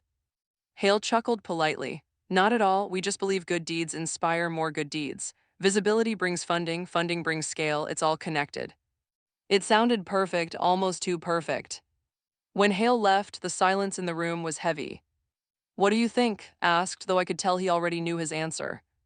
"I think," I said slowly, "your father once called men like him architects of illusion." Smiled faintly. "Yeah, he'd have seen through it immediately." "Then why are you considering it?" He sighed. "Because this isn't about pride, Mom, it's about reach. The truth is we could help more people with their resources. Maybe visibility isn't always a bad thing if it's used right." I leaned forward, my voice gentle. do you remember what happened the last time you let the world decide what right looked like? He froze, then nodded slowly. I do. For days, wrestled with the decision. He barely slept. He attended meetings, read through contracts, consulted with lawyers and advisors. The offer was generous, tens of millions in funding, guaranteed expansion into global regions, partnerships with established NGOs. But every page of the agreement came with fine print, and in the fine print found the strings. Control over branding, authority to approve initiatives, and most dangerous of all, veto power over public narratives. It wasn't a partnership, it was a purchase. When he told me, his voice was steady, but his eyes betrayed the storm inside. They're offering everything I ever wanted, he said quietly, except freedom. The following week, Richard Hale invited to a private dinner just to discuss details. Against my advice, went. The restaurant was one of those places where deals were made over candlelight and champagne, where truth was just another currency. Hale was already seated, a glass of wine in his hand. My boy, I'm glad you came. I'm not your boy, said politely, taking a seat. Let's talk business. Hale laughed, of course, straight to the point, I like that. He slid a folder across the table. Here's the final proposal. We increase the funding cap by another 20 million, total autonomy over local operations as long as the board retains approval rights. Flipped through the pages. Every clause looked clean, professional, but he'd learned by now that paper could lie better than people. You don't want a partner, he said finally. You want a mascot. Hale's smile faltered. Come now, that's not fair. It's accurate, replied. You want my father's name, not his purpose. You want my story, not my truth. Hale's tone sharpened. Think carefully before you refuse. You won't get another offer like this. Looked up, eyes calm but burning. You're right, because I'll never again put a price tag on integrity. He stood, leaving the contract untouched on the table. Enjoy your dinner, Mr. Hale. That night when came home, I could tell he was exhausted, not just physically but spiritually. He sat down at my kitchen table and said quietly, I said no. I smiled softly, of course you did. He looked up, his eyes full of quiet frustration. But Mom, do you know what $20 million could done? How many lives it could changed? Yes, I said, but it would change you first, and that's a price no one can afford. He rubbed his temples, letting out a shaky breath. I keep wondering what Dad would done. He would done exactly what you did, I said. He'd rather feed 10 people with honor than 10,000 with hypocrisy. Nodded slowly, tears glistening in his eyes. Then I hope I made him proud. I smiled. You did, son, more than you'll ever know. A few days later, received an anonymous envelope in the mail, no return address, no signature. Inside was a single sheet of paper. Typed, not handwritten. You made the wrong choice, not everyone forgives quietly. Stared at it for a long time before showing it to me. Do you think it's Hale? He asked.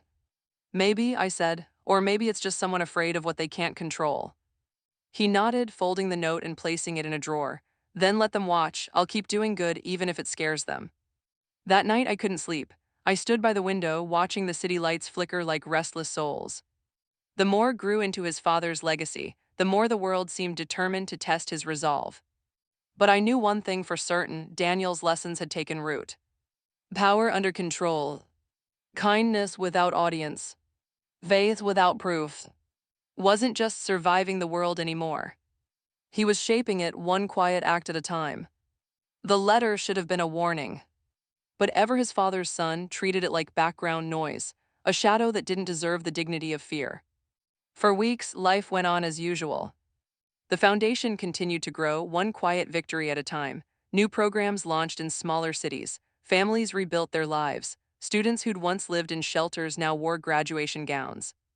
Every day woke up with purpose, but every night I could see the fatigue etched deeper into his face. He carried the burden of goodness like it was armor, forgetting that armor too can grow heavy. And then one evening, that armor cracked. It was a Friday night when called me. His voice was strained, tense, the way Daniel's used to sound before bad news. Mom, he said, I need you to come to the office. My chest tightened instantly. What happened? He hesitated. Just come, please. When I arrived, the building was dark except for the glow of his office light. Papers were scattered across his desk. His laptop screen displayed lines of code, emails, and what looked like numbers, bank numbers. He looked up at me, his face pale. They did it. I froze. Who? The board, he said quietly, or at least one of them. He turned the laptop toward me. On the screen were records of unauthorized wire transfers, tens of thousands of dollars rerouted to accounts overseas, all of it under the foundation's name. But how? I whispered. They forged my signature, he said, and then they leaked another anonymous tip to the media. Tomorrow morning, they'll say I was covering up the real fraud all along. My knees nearly gave out. Oh, this could. I know, he interrupted, his voice trembling with exhaustion. It could destroy everything. For a moment, I couldn't speak. The air in the room felt thick, suffocating, like truth itself was running out of breath. Finally, I whispered, we'll go to the police. He shook his head. Not yet, I can't accuse anyone without proof. The transfers came from our internal system, meaning someone close to me did this. I stared at him, heart pounding. Someone inside. He nodded grimly. Someone I trusted. That night stayed at the office long after midnight, combing through every file, every timestamp, every login record. I stayed too, sitting beside him, silent but present. It was nearly dawn when he found it. A pattern. The same account that authorized the transfers had been used to send internal memos to Richard Hale. The same man had refused to partner with. But that wasn't the worst part. The account didn't belong to Hale. It belonged to Sarah's head of operations, his right hand, his most loyal ally since the beginning. She's been feeding him information, whispered, his voice barely audible, for months. I felt the room spin. Sarah had been with him through every hardship, through the scandal, through the rebuilding, through the sleepless nights. She'd been like family. Why would she do that? I asked. His expression hardened, because loyalty ends where fear begins. The next day, the headlines hit again. Brooks' initiative under federal investigation, evidence of fraud expands. It was the same reporters, the same tone of outrage, the same headlines dripping with cynicism. But this time didn't hold a press conference. He didn't defend himself. He went silent. Instead, he gathered his core staff, the few he still trusted, and showed them everything. This is what happens when truth becomes inconvenient, he said, but this time I'm not hiding behind silence. We're going to expose it. He instructed his IT team to trace every digital footprint, every unauthorized login. He compiled timestamps, records, and private messages.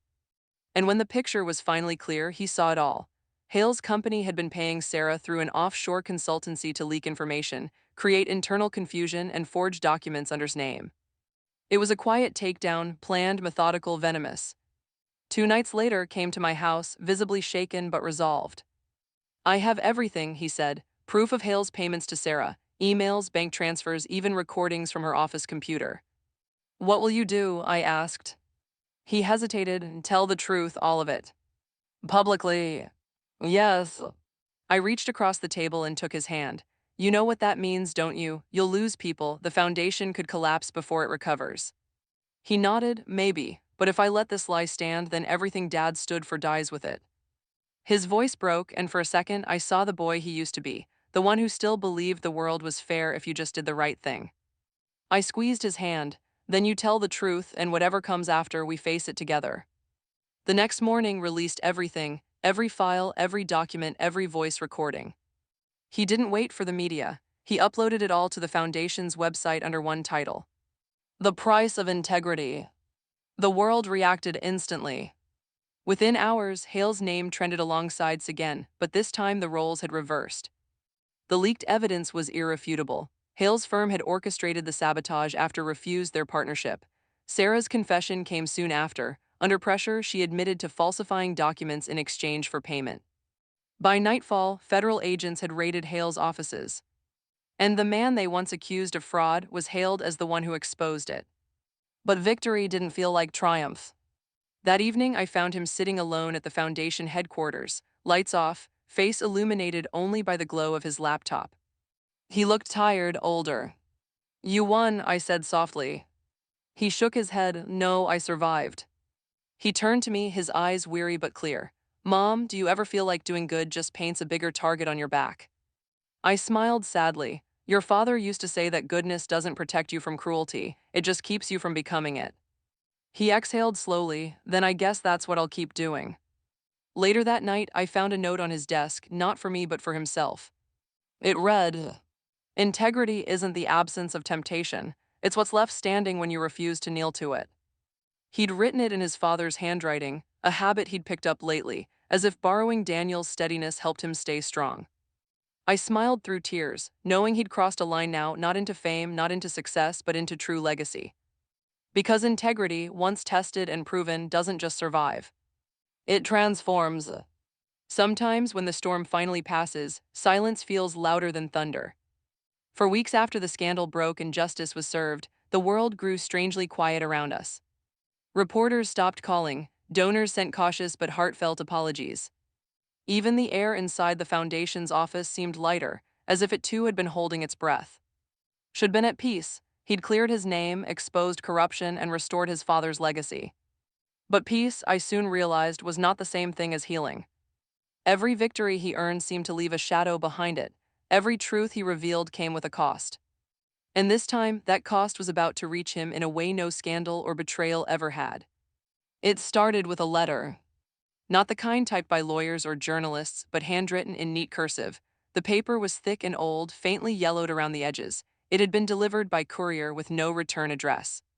Brought it to my house one evening. His hands were steady, but his eyes, they were searching. "I don't know who it's from," he said, "but it was addressed to both of us." I took it carefully and opened it. Inside were 3 pages, and as soon as I saw the signature at the bottom, my heart stopped.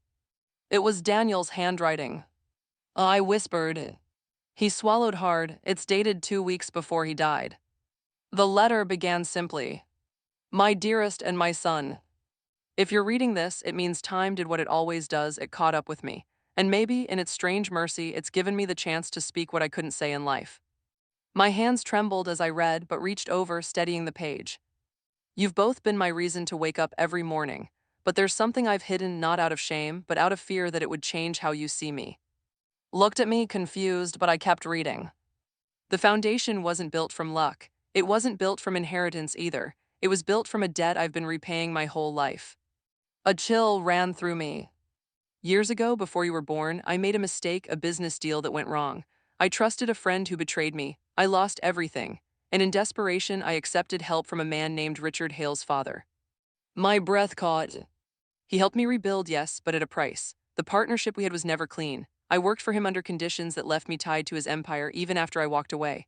When I started my own foundation, I used money I thought was mine. It was. I spent years repaying it quietly, anonymously, until the debt was gone. But I always feared it would one day return, not in money, but in blood. I set the letter down, trembling. "His father," murmured. "Hale's father helped Dad." I nodded slowly. "It explains everything, the connection, the vendetta." Leaned back, rubbing his temples. "So this isn't new, it's inherited.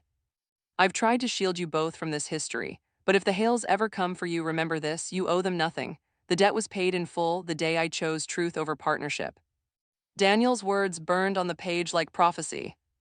"And if ever you find yourself standing where I once stood, at the crossroads between pride and peace, choose peace, my son. Pride is loud, peace is eternal." The final line was signed simply, "With love, Dad." We sat there in silence for a long time. Didn't speak, and I couldn't. The letter had opened a wound we didn't know still existed, one that stretched across generations, between two families whose fates had been entangled by choices neither of us had made. Finally whispered, he knew. All this time he knew Hale's family would come back. I nodded, and he trusted that you face it differently. Looked out the window where the city lights shimmered faintly through the night. He wanted me to break the cycle. "Yes," I said softly, "and you did." He turned toward me. "Did I? I exposed Hale, I destroyed his company, maybe I just continued the fight." I reached across the table, touching his hand. "No, you didn't destroy him, you destroyed his power over you, there's a difference." That night sat in his father's old study, the one we'd kept untouched for years. Dust shimmered in the lamplight like suspended time. He read the letter again and again, tracing each word as if trying to hear his father's voice between the lines. At one point he turned to me and said quietly, "Mom, maybe Dad's debt wasn't just financial." "What do you mean?" He carried guilt, said. All those years of silence, of overworking, of trying to prove himself. He wasn't just paying back money, he was paying for trust, trying to earn it again. I nodded slowly. "And you've been doing the same thing, trying to earn a world's trust that you never owed in the first place." He looked down, thoughtful. "Maybe that's what the real inheritance is, not the foundation, not the money, but this compulsion to fix what's broken." I smiled faintly. "Then fix it your way, not his, not theirs, yours." The next morning, called a meeting with his board. He announced that effective immediately, the Brooks Initiative would no longer operate as a privately funded organization. Instead, it would transition into a public trust, fully transparent, owned by the community it served. The decision shocked everyone. Reporters called it unprecedented, critics called it naive. But for it was freedom. This foundation was never meant to belong to one man, he told them. It was meant to belong to everyone who still believes in good. He handed over the reins, but not out of surrender, out of clarity. When one of the board members asked him what he planned to do next, he smiled and said, "Something quieter, something smaller, something real." That night, he came home looking lighter than I'd seen him in years. "I gave it away," he said simply. I smiled, "And how does it feel?" He paused, then whispered, "Like I finally understand what Dad meant." I tilted my head. "Which part?" He looked toward the window, where the sunset bled into gold, and said softly, "Pride is loud, peace is eternal." Later that evening, as we sat on the porch watching the stars emerge, took my hand. "You know," he said, "I think Dad's debt wasn't a curse, it was a message." I smiled, "And what did it say?" He squeezed my hand gently. "That sometimes the richest legacy isn't the fortune you leave behind, it's the peace you teach others to build for themselves."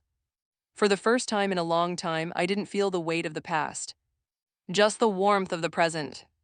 And for both of us, that was more than enough. For years, I had believed that healing was a quiet thing, a gradual softening of wounds over time.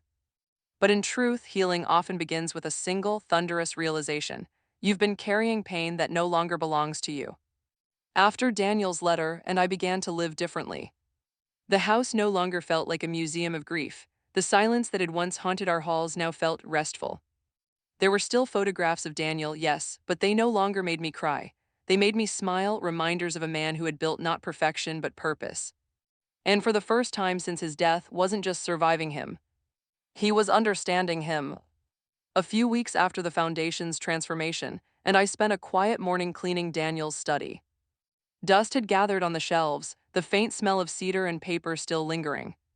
It had always been Slee's least favorite room, too still, too heavy, too full of ghosts. But that day, something was different.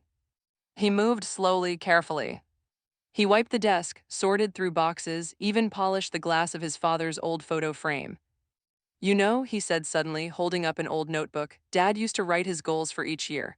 I found one from 2003, teach to build without needing applause." I smiled, and did he? Looked thoughtful. "No, I think he taught me something harder, to keep building even when everyone else is tearing you down." I nodded. He did the same. For a moment, said nothing. Then he set the notebook down gently and whispered, "Maybe it's my turn to teach someone." That someone came sooner than expected. It started with a knock on our door one rainy afternoon. A young woman stood there, soaked, holding a torn envelope. Her clothes were wrinkled, her eyes red from crying. "I'm sorry to bother you," she said softly, "but are you Brooks?" Stepped forward. "Yes, can I help you?" She hesitated, then handed him the envelope. Inside was a letter addressed to from Sarah. The same Sarah who had betrayed him. Unfolded the letter carefully. Her handwriting was shaky, uneven, but sincere. "I don't expect forgiveness, I only ask for understanding. Hale offered me money I couldn't refuse, my mother's medical bills were drowning me, and I thought I could control the damage. I was wrong. I hurt the only person who treated me like family. I'm leaving the city, but before I go, I wanted to return something that doesn't belong to me." The woman reached into her bag and handed a flash drive. "It was in Sarah's locker at the shelter," she said. "She told me to give it to you if anything ever happened to her." His voice was low. "Anything happened?" The girl nodded. "She passed away last week, car accident." Didn't say a word. He just nodded, thanked her, and closed the door. When he plugged in the flash drive, there was only one file, a video message from Sarah, recorded on her phone. Her face appeared on screen, tired but sincere. "If you're watching this, I'm gone. I didn't do this to justify myself, only to tell the truth. Hale's company wanted your foundation destroyed. They told me it was business. They said you were naive, that integrity was just a game for the powerless. But they were wrong." Her voice broke. "You were right, you always were. People like you remind the world what real strength looks like. I was weak and I paid the price. But I'm glad you fought back, because now I know there's still someone out there who won't sell their soul for survival." She smiled faintly. "You once told me something I didn't understand back then, that forgiveness isn't for those who deserve it, but for those who need it. I hope one day you'll forgive me, not because I deserve it, but because I think you deserve peace." The screen went black. Sat there for a long time, his face unreadable. Then slowly he closed the laptop.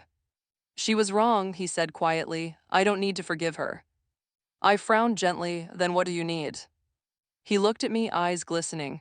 I need to forgive myself for ever believing I could fix everyone. The next morning, went to the small cemetery where Daniel was buried. The sky was gray, the kind of overcast that made everything look softer, quieter. He stood there for a long time before speaking. Dad, he murmured, I think I finally get it. You weren't trying to be perfect. You were trying to stay human in a world that profits from cruelty. He brushed some leaves off the headstone and smiled faintly. I was so angry at you for leaving us, for leaving me to fix everything. But now I see, you didn't leave me broken, you left me a blueprint. You just forgot to tell me that blueprints change when the builder does. He took a deep breath, his voice steady now.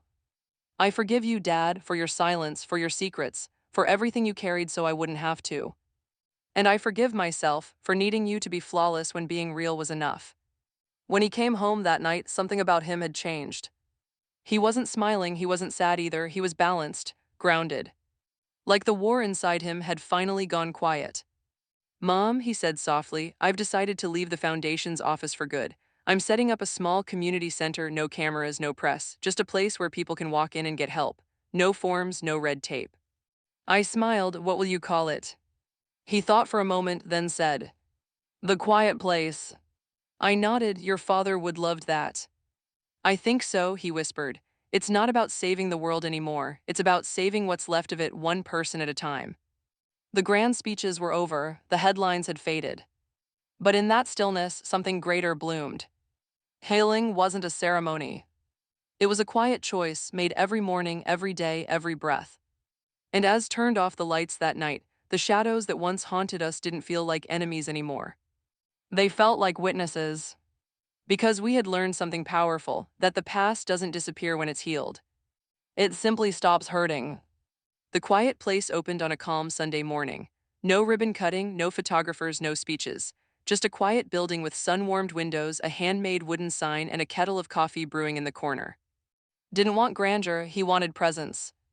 He wanted people to walk in without shame, the kind of space where stories could be spoken, not performed.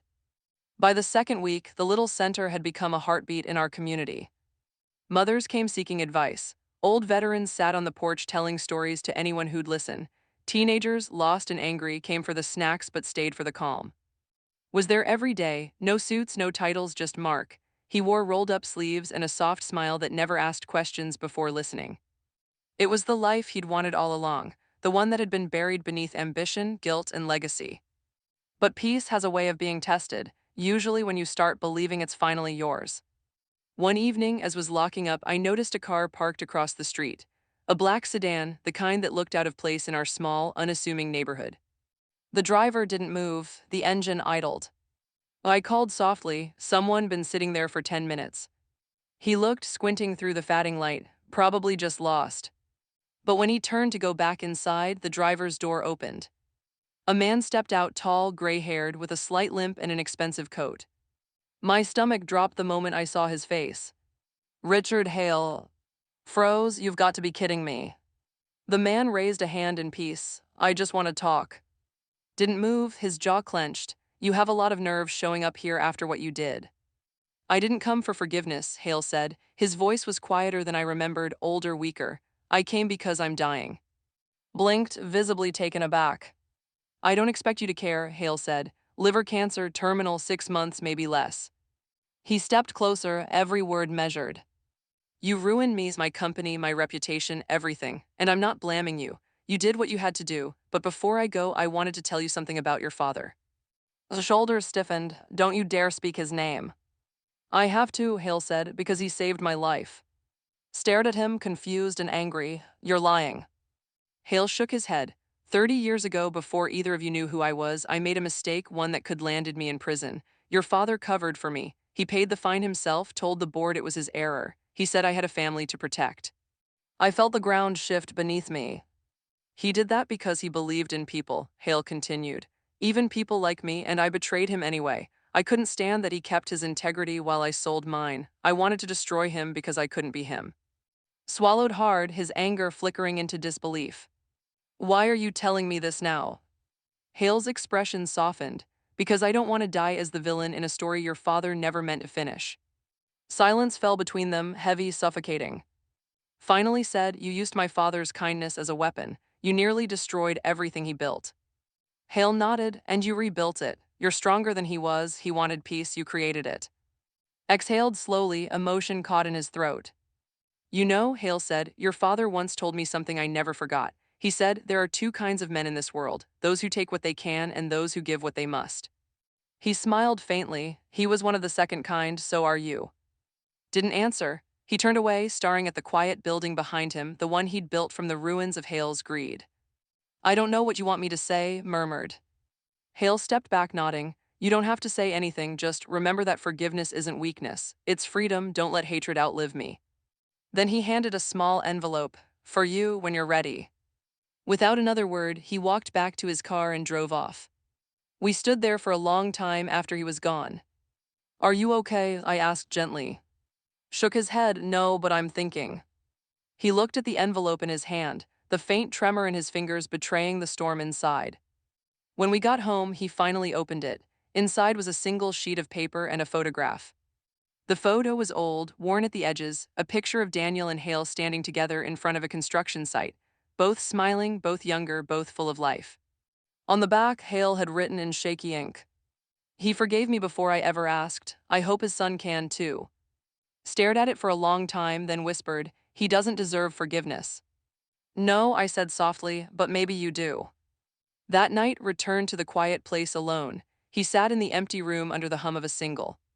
He placed the photograph on the table, beside his father's old notebook. I don't forgive you, he said quietly into the empty air, but I release you. He closed his eyes, inhaling deeply, and I swear when he exhaled, something unseen left with that breath. The bitterness, the exhaustion, the inheritance of pain. Gone. In the days that followed, began changing in small but profound ways. He stopped working 12-hour days. He started painting again, something he hadn't done since college. He laughed more, softer but truer. He didn't talk much about Hale, but I noticed he'd framed that old photograph not to honor Hale, but to remind himself that forgiveness doesn't erase the past. It just stops it from writing your future. One afternoon, as we were cleaning the center, a little boy came running in, barefoot and breathless. Mister, he shouted, look what I drew. He handed a crayon drawing, a tall man standing beside a small house with the words, the quiet place where good people go to fix their hearts. Knelt down, smiling softly, that's beautiful, buddy. The boy grinned, it's supposed to be you. Blinked, May. Yeah, my mom says you're the man who fixes broken things. For a moment said nothing, then he smiled a real unguarded smile and whispered, maybe she's right. Later that night, he told me something I'll never forget. Mom, he said, I used to think redemption was about being forgiven by others, but now I think it's about forgiving yourself for what you couldn't control. I nodded, tears warming my eyes. And do you forgive yourself? He looked around the quiet center, the laughter, the drawings, the soft hum of peace, and smiled. I think I finally do. Peace, when it finally settles into your bones, feels almost alien. You don't notice it arrive, you just wake up one morning and realize that the ache in your chest has gone quiet. For that peace didn't come in a single moment of revelation or forgiveness. It came in the slow rhythm of ordinary days, the laughter of strangers at the quiet place, the hum of the coffee pot, the way the sunlight spilled across his desk every morning as he opened the doors. It came through small gestures, the thank you notes left anonymously on the table, the hands clasped in gratitude, the quiet hugs from people who didn't have the words to say thank you. He had learned that healing was never a finish line. It was a relationship, one that needed tending every day, like a garden that bloomed only when you stopped trying to control it. One afternoon, about 2 months after Hale's visit, came home with a stack of mail in his hands. More donation letters, I teased.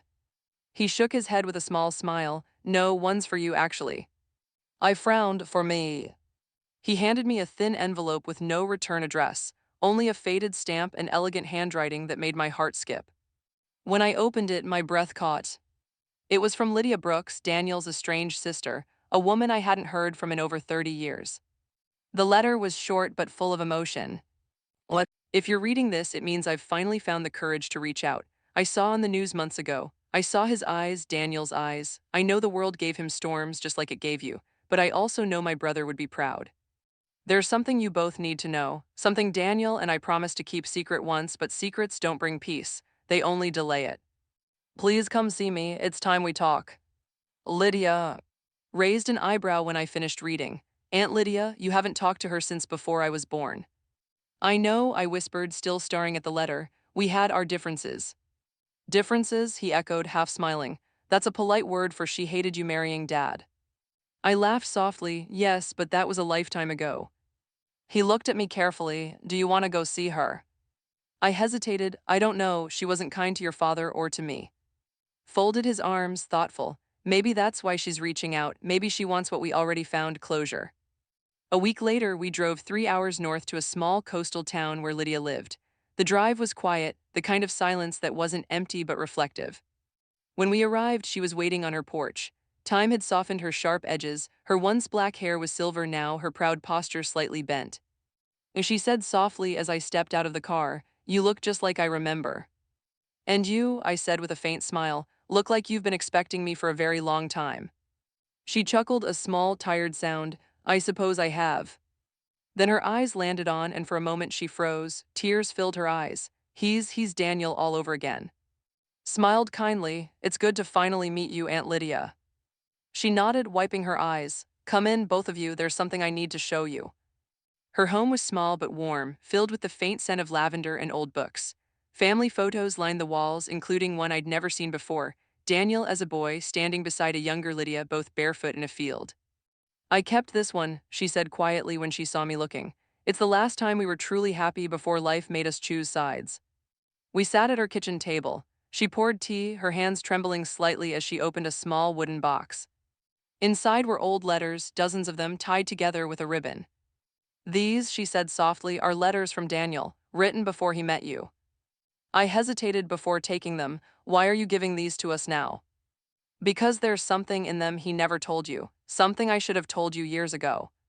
Leaned forward. "What is it?" Lydia took a deep breath. When Daniel started his foundation, he didn't do it alone. There was a woman, a partner. Her name was, she helped him build the first shelters. They were close, maybe too close. When she died suddenly, he never spoke of her again. I froze, the air in my lungs turning cold. "You're saying my husband loved someone before me?" Lydia nodded gently. "He did, but don't misunderstand. When he met you, you changed him. He found peace with you, but he also carried guilt because death wasn't an accident." Frowned. "What do you mean?" Lydia looked down. The company that funded their early work cut safety corners on a project oversaw. A fire broke out. She died saving the children inside. Daniel blamed himself, said he should protected her. That's why he started the foundation in her name before he ever put his own on it. Silence filled the room. For years, I had believed the foundation had been born purely out of Daniel's generosity, his unshakable goodness. But now I realized it was also born from loss, from a promise, from love unfinished. When we left Lydia's house that evening was quiet. The sky was bruised with sunset, the sea roaring in the distance. After a while he spoke. "Does it bother you, knowing Dad built the foundation for someone else first?" I smiled sadly. "No, it makes me love him more, because now I know he didn't build it to impress the world. He built it to keep a promise the same way you did." Nodded slowly, processing it. "It's strange, isn't it? Every truth we've learned about him makes him feel less like a saint and more like a man. And that," I said softly, "is exactly why he's worth remembering." When we returned home, framed one of the letters Lydia had given us, a short note Daniel had written decades ago. "If goodness survives me, it won't be because I was perfect. It'll be because I loved imperfectly but kept trying anyway." He hung it in the main room at the quiet place, right above the door. From then on, every person who walked in saw it before they saw anything else. And in that way, Daniel Brooks, the man, the husband, the father, the dreamer, was home again. Not as an icon, not as a ghost, but as a part of every soul that came seeking light after the storm. That night said something that stayed with me forever. "Mom," he said, standing in the doorway of the center, "I used to think reconnection meant bringing people back together, but now I think it's about bringing truth back home, even if it hurts first." I smiled, tears stinging my eyes. "And does it hurt?" He looked out at the streetlight flickering gently in the night. "Less every day." The sun rose slow and golden over the quiet place, spilling light through the tall windows and casting long, gentle shadows across the floorboards. There was something sacred about mornings there, a hush before the doors opened, when the world outside still held its breath. sat at his small desk by the window sipping coffee, reading over the donation log. He didn't keep much of a staff, just two volunteers, a retired nurse, and a local high schooler who handled social media. It wasn't a business anymore, it was a heartbeat, a rhythm of giving and receiving that didn't ask for recognition. He had no idea that today would bring him the final piece of his father's story, and the deepest truth he'd ever have to face. Around 10 in the morning, an older man walked in. He wore a pressed suit, though the fabric showed its years. His eyes were kind, his voice careful. "Mr. Brooks," he asked. "Yes," said Standing. "My name is Edward, I was your father's attorney." Blinked, "My father's attorney." Edward smiled faintly. "Yes, before his passing, Daniel Brooks entrusted me with something that I was instructed to deliver only when you reached a place of peace." Frowned, "And how would you know I've reached that?" Edward's smile deepened. "Because you stopped fighting to prove yourself, that was his measure." Exhaled softly, his chest tightening. "I don't know if I'm there yet." "Then this might help," Edward said, handing him a small sealed envelope. "It's your father's final letter, written the week before he passed. He said you'd know when to open it." Hesitated, his hands trembling slightly as he took it. "Thank you." Edward nodded, leaving quietly. "He was proud of you, even then, especially then." Sat down, staring at the envelope for a long moment before finally tearing it open. Inside were two folded pages and something else, a check. He froze when he saw the amount. $3 million. And next to it, a handwritten note in Daniel's familiar cursive. "For the future of what cannot be bought."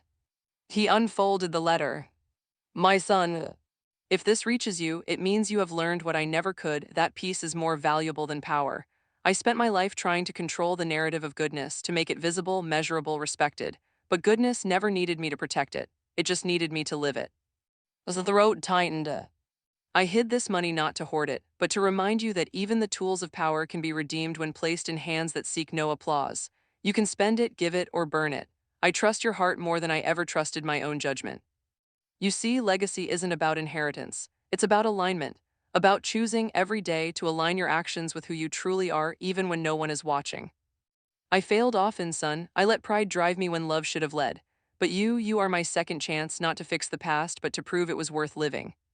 When people remember me, let them say I raised a man who gave his peace away freely, because he finally understood that peace shared is peace. Love always." Dad set the letter down, tears streaming silently. I walked in moments later, sensing the stillness in the room. He handed me the letter without a word, and I read it slowly, my heart breaking and healing in equal measure. When I looked up, was staring out the window, the check still in his hand. "What will you do with it?" I asked softly. He didn't answer right away. Instead, he walked to the wall and took down one of the children's drawings, the one that said, "The quiet place where good people go to fix their hearts." He smiled faintly. "I think Dad already told me what to do." The next week made an announcement, not to the press, not to investors, but to the small community that had grown around the quiet place.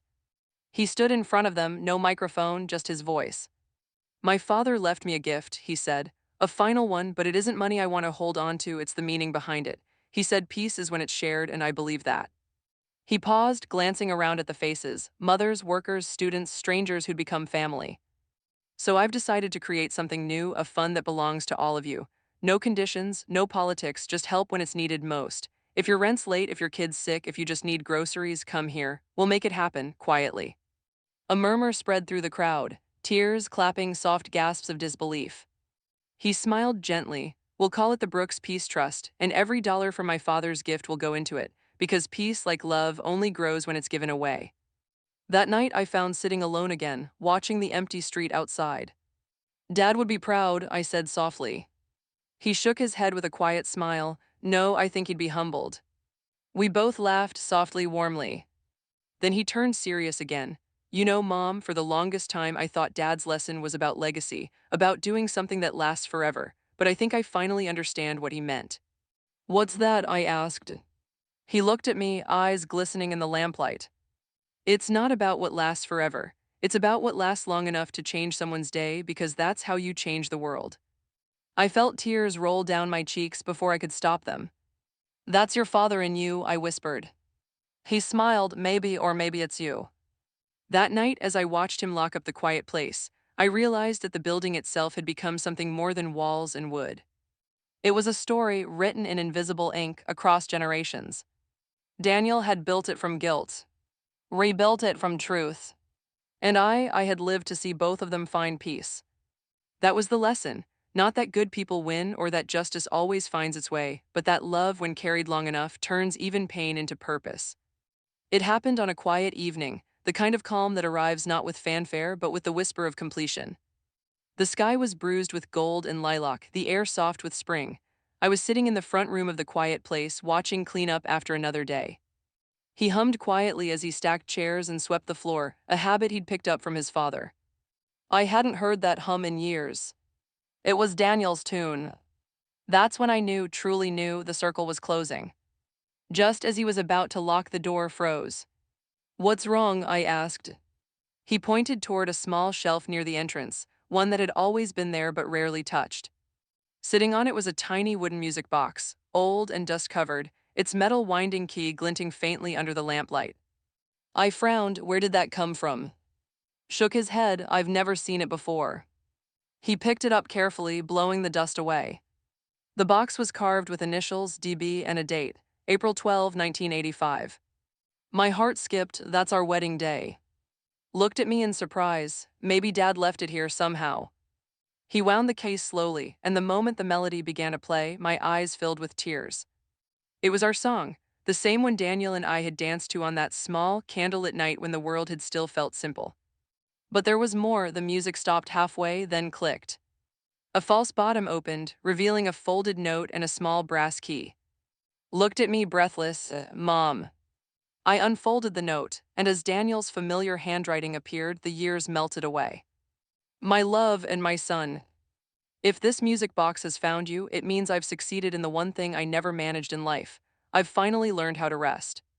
Inside this key is a reminder not of wealth or property, but of memory. It unlocks the drawer in my study, the one I never let anyone touch. Inside, you'll find my journals, every failure, every fear, every small victory I never dared speak aloud. Don't read them to understand me. Read them to remember that no life is perfect, but every life can be redeemed. You taught me that love isn't about fixing, it's about staying. You taught me that strength isn't inherited, it's chosen. You've both done more than I ever dreamed possible. And if there's a heaven for men like me, it's watching you both finally live without my shadow. Now go, unlock that drawer, and let the rest go free. Always yours, Daniel." We drove home in silence. Neither of us spoke. We didn't need to. The key glimmered faintly in his palm, warm from his touch. When we reached Daniel's study, turned the old brass lock. It clicked open with a soft sound, as if even the furniture had been waiting for release. Inside were 5 worn journals, their covers faded, edges frayed from time. Handed one to me. "You read the first." I hesitated, then opened it. The first line made my throat tighten. "Day 1, I'm terrified. Starting this foundation feels like standing on the edge of something vast and invisible. Believes in me, is too young to understand. God, I hope I don't fail them." I smiled through tears. "He was always scared," I whispered. "He just never showed it." Nodded, flipping open another. Day 237, the world doesn't reward sincerity. But if I stop being sincere, I'll lose the only part of myself worth keeping. And another. Day 4012, I made mistakes. I've hurt people. But maybe goodness isn't the absence of failure. Maybe it's the decision to keep showing up anyway. We sat there for hours, reading by lamplight, until dawn painted the room in pale gold. When we reached the final entry, read it aloud, his voice trembling. "If they ever find this, tell them I finally understood what peace means. It's not the end of struggle, it's the end of needing to win." Closed the journal and sat quietly for a long moment. Then, with a deep, steady breath, he said, "I think I finally get it now, Mom. He wasn't trying to build a legacy, he was trying to build peace for us." I nodded. "And you finished what he started?" Smiled faintly. "No, we finished it together." He stood, opened the window, and let the morning light pour in. The journals on the desk glowed softly in the sun. Then, without hesitation, whispered, "Goodbye, Dad." The wind rustled the pages gently, almost like an answer. Months passed, and the quiet place continued to grow, not in size but in spirit. Started a program for youth mentorship, one Daniel would loved. People came not just for help, but to help each other, the truest sign that peace had, exactly as Daniel had hoped. Sometimes, still read from the journals, one page at a time, to those who needed to hear them. not as lessons, but as reminders that goodness is a practice, not a performance. And every evening before locking up, he wound that same music box, letting its soft melody fill the space where pain once lived. One night, as we were leaving, I asked quietly, "Do you think your father knows?" Smiled, locking the door. If peace really is eternal like he said, then yes, he knows. I looked up at the stars and whispered, "Then he's smiling right now." Turned, the glow from the porch light catching his face. "No, Mom," he said softly, "he's resting, we're the ones smiling now." And in that moment, I realized our story wasn't about loss or betrayal or even redemption. It was about love, love strong enough to outlive silence, shame, and death itself. Because sometimes the truest light doesn't arrive in grand revelations. It comes quietly, like sunrise through a dusty window. And when it does, you finally understand. Peace isn't something you find, it's something you become.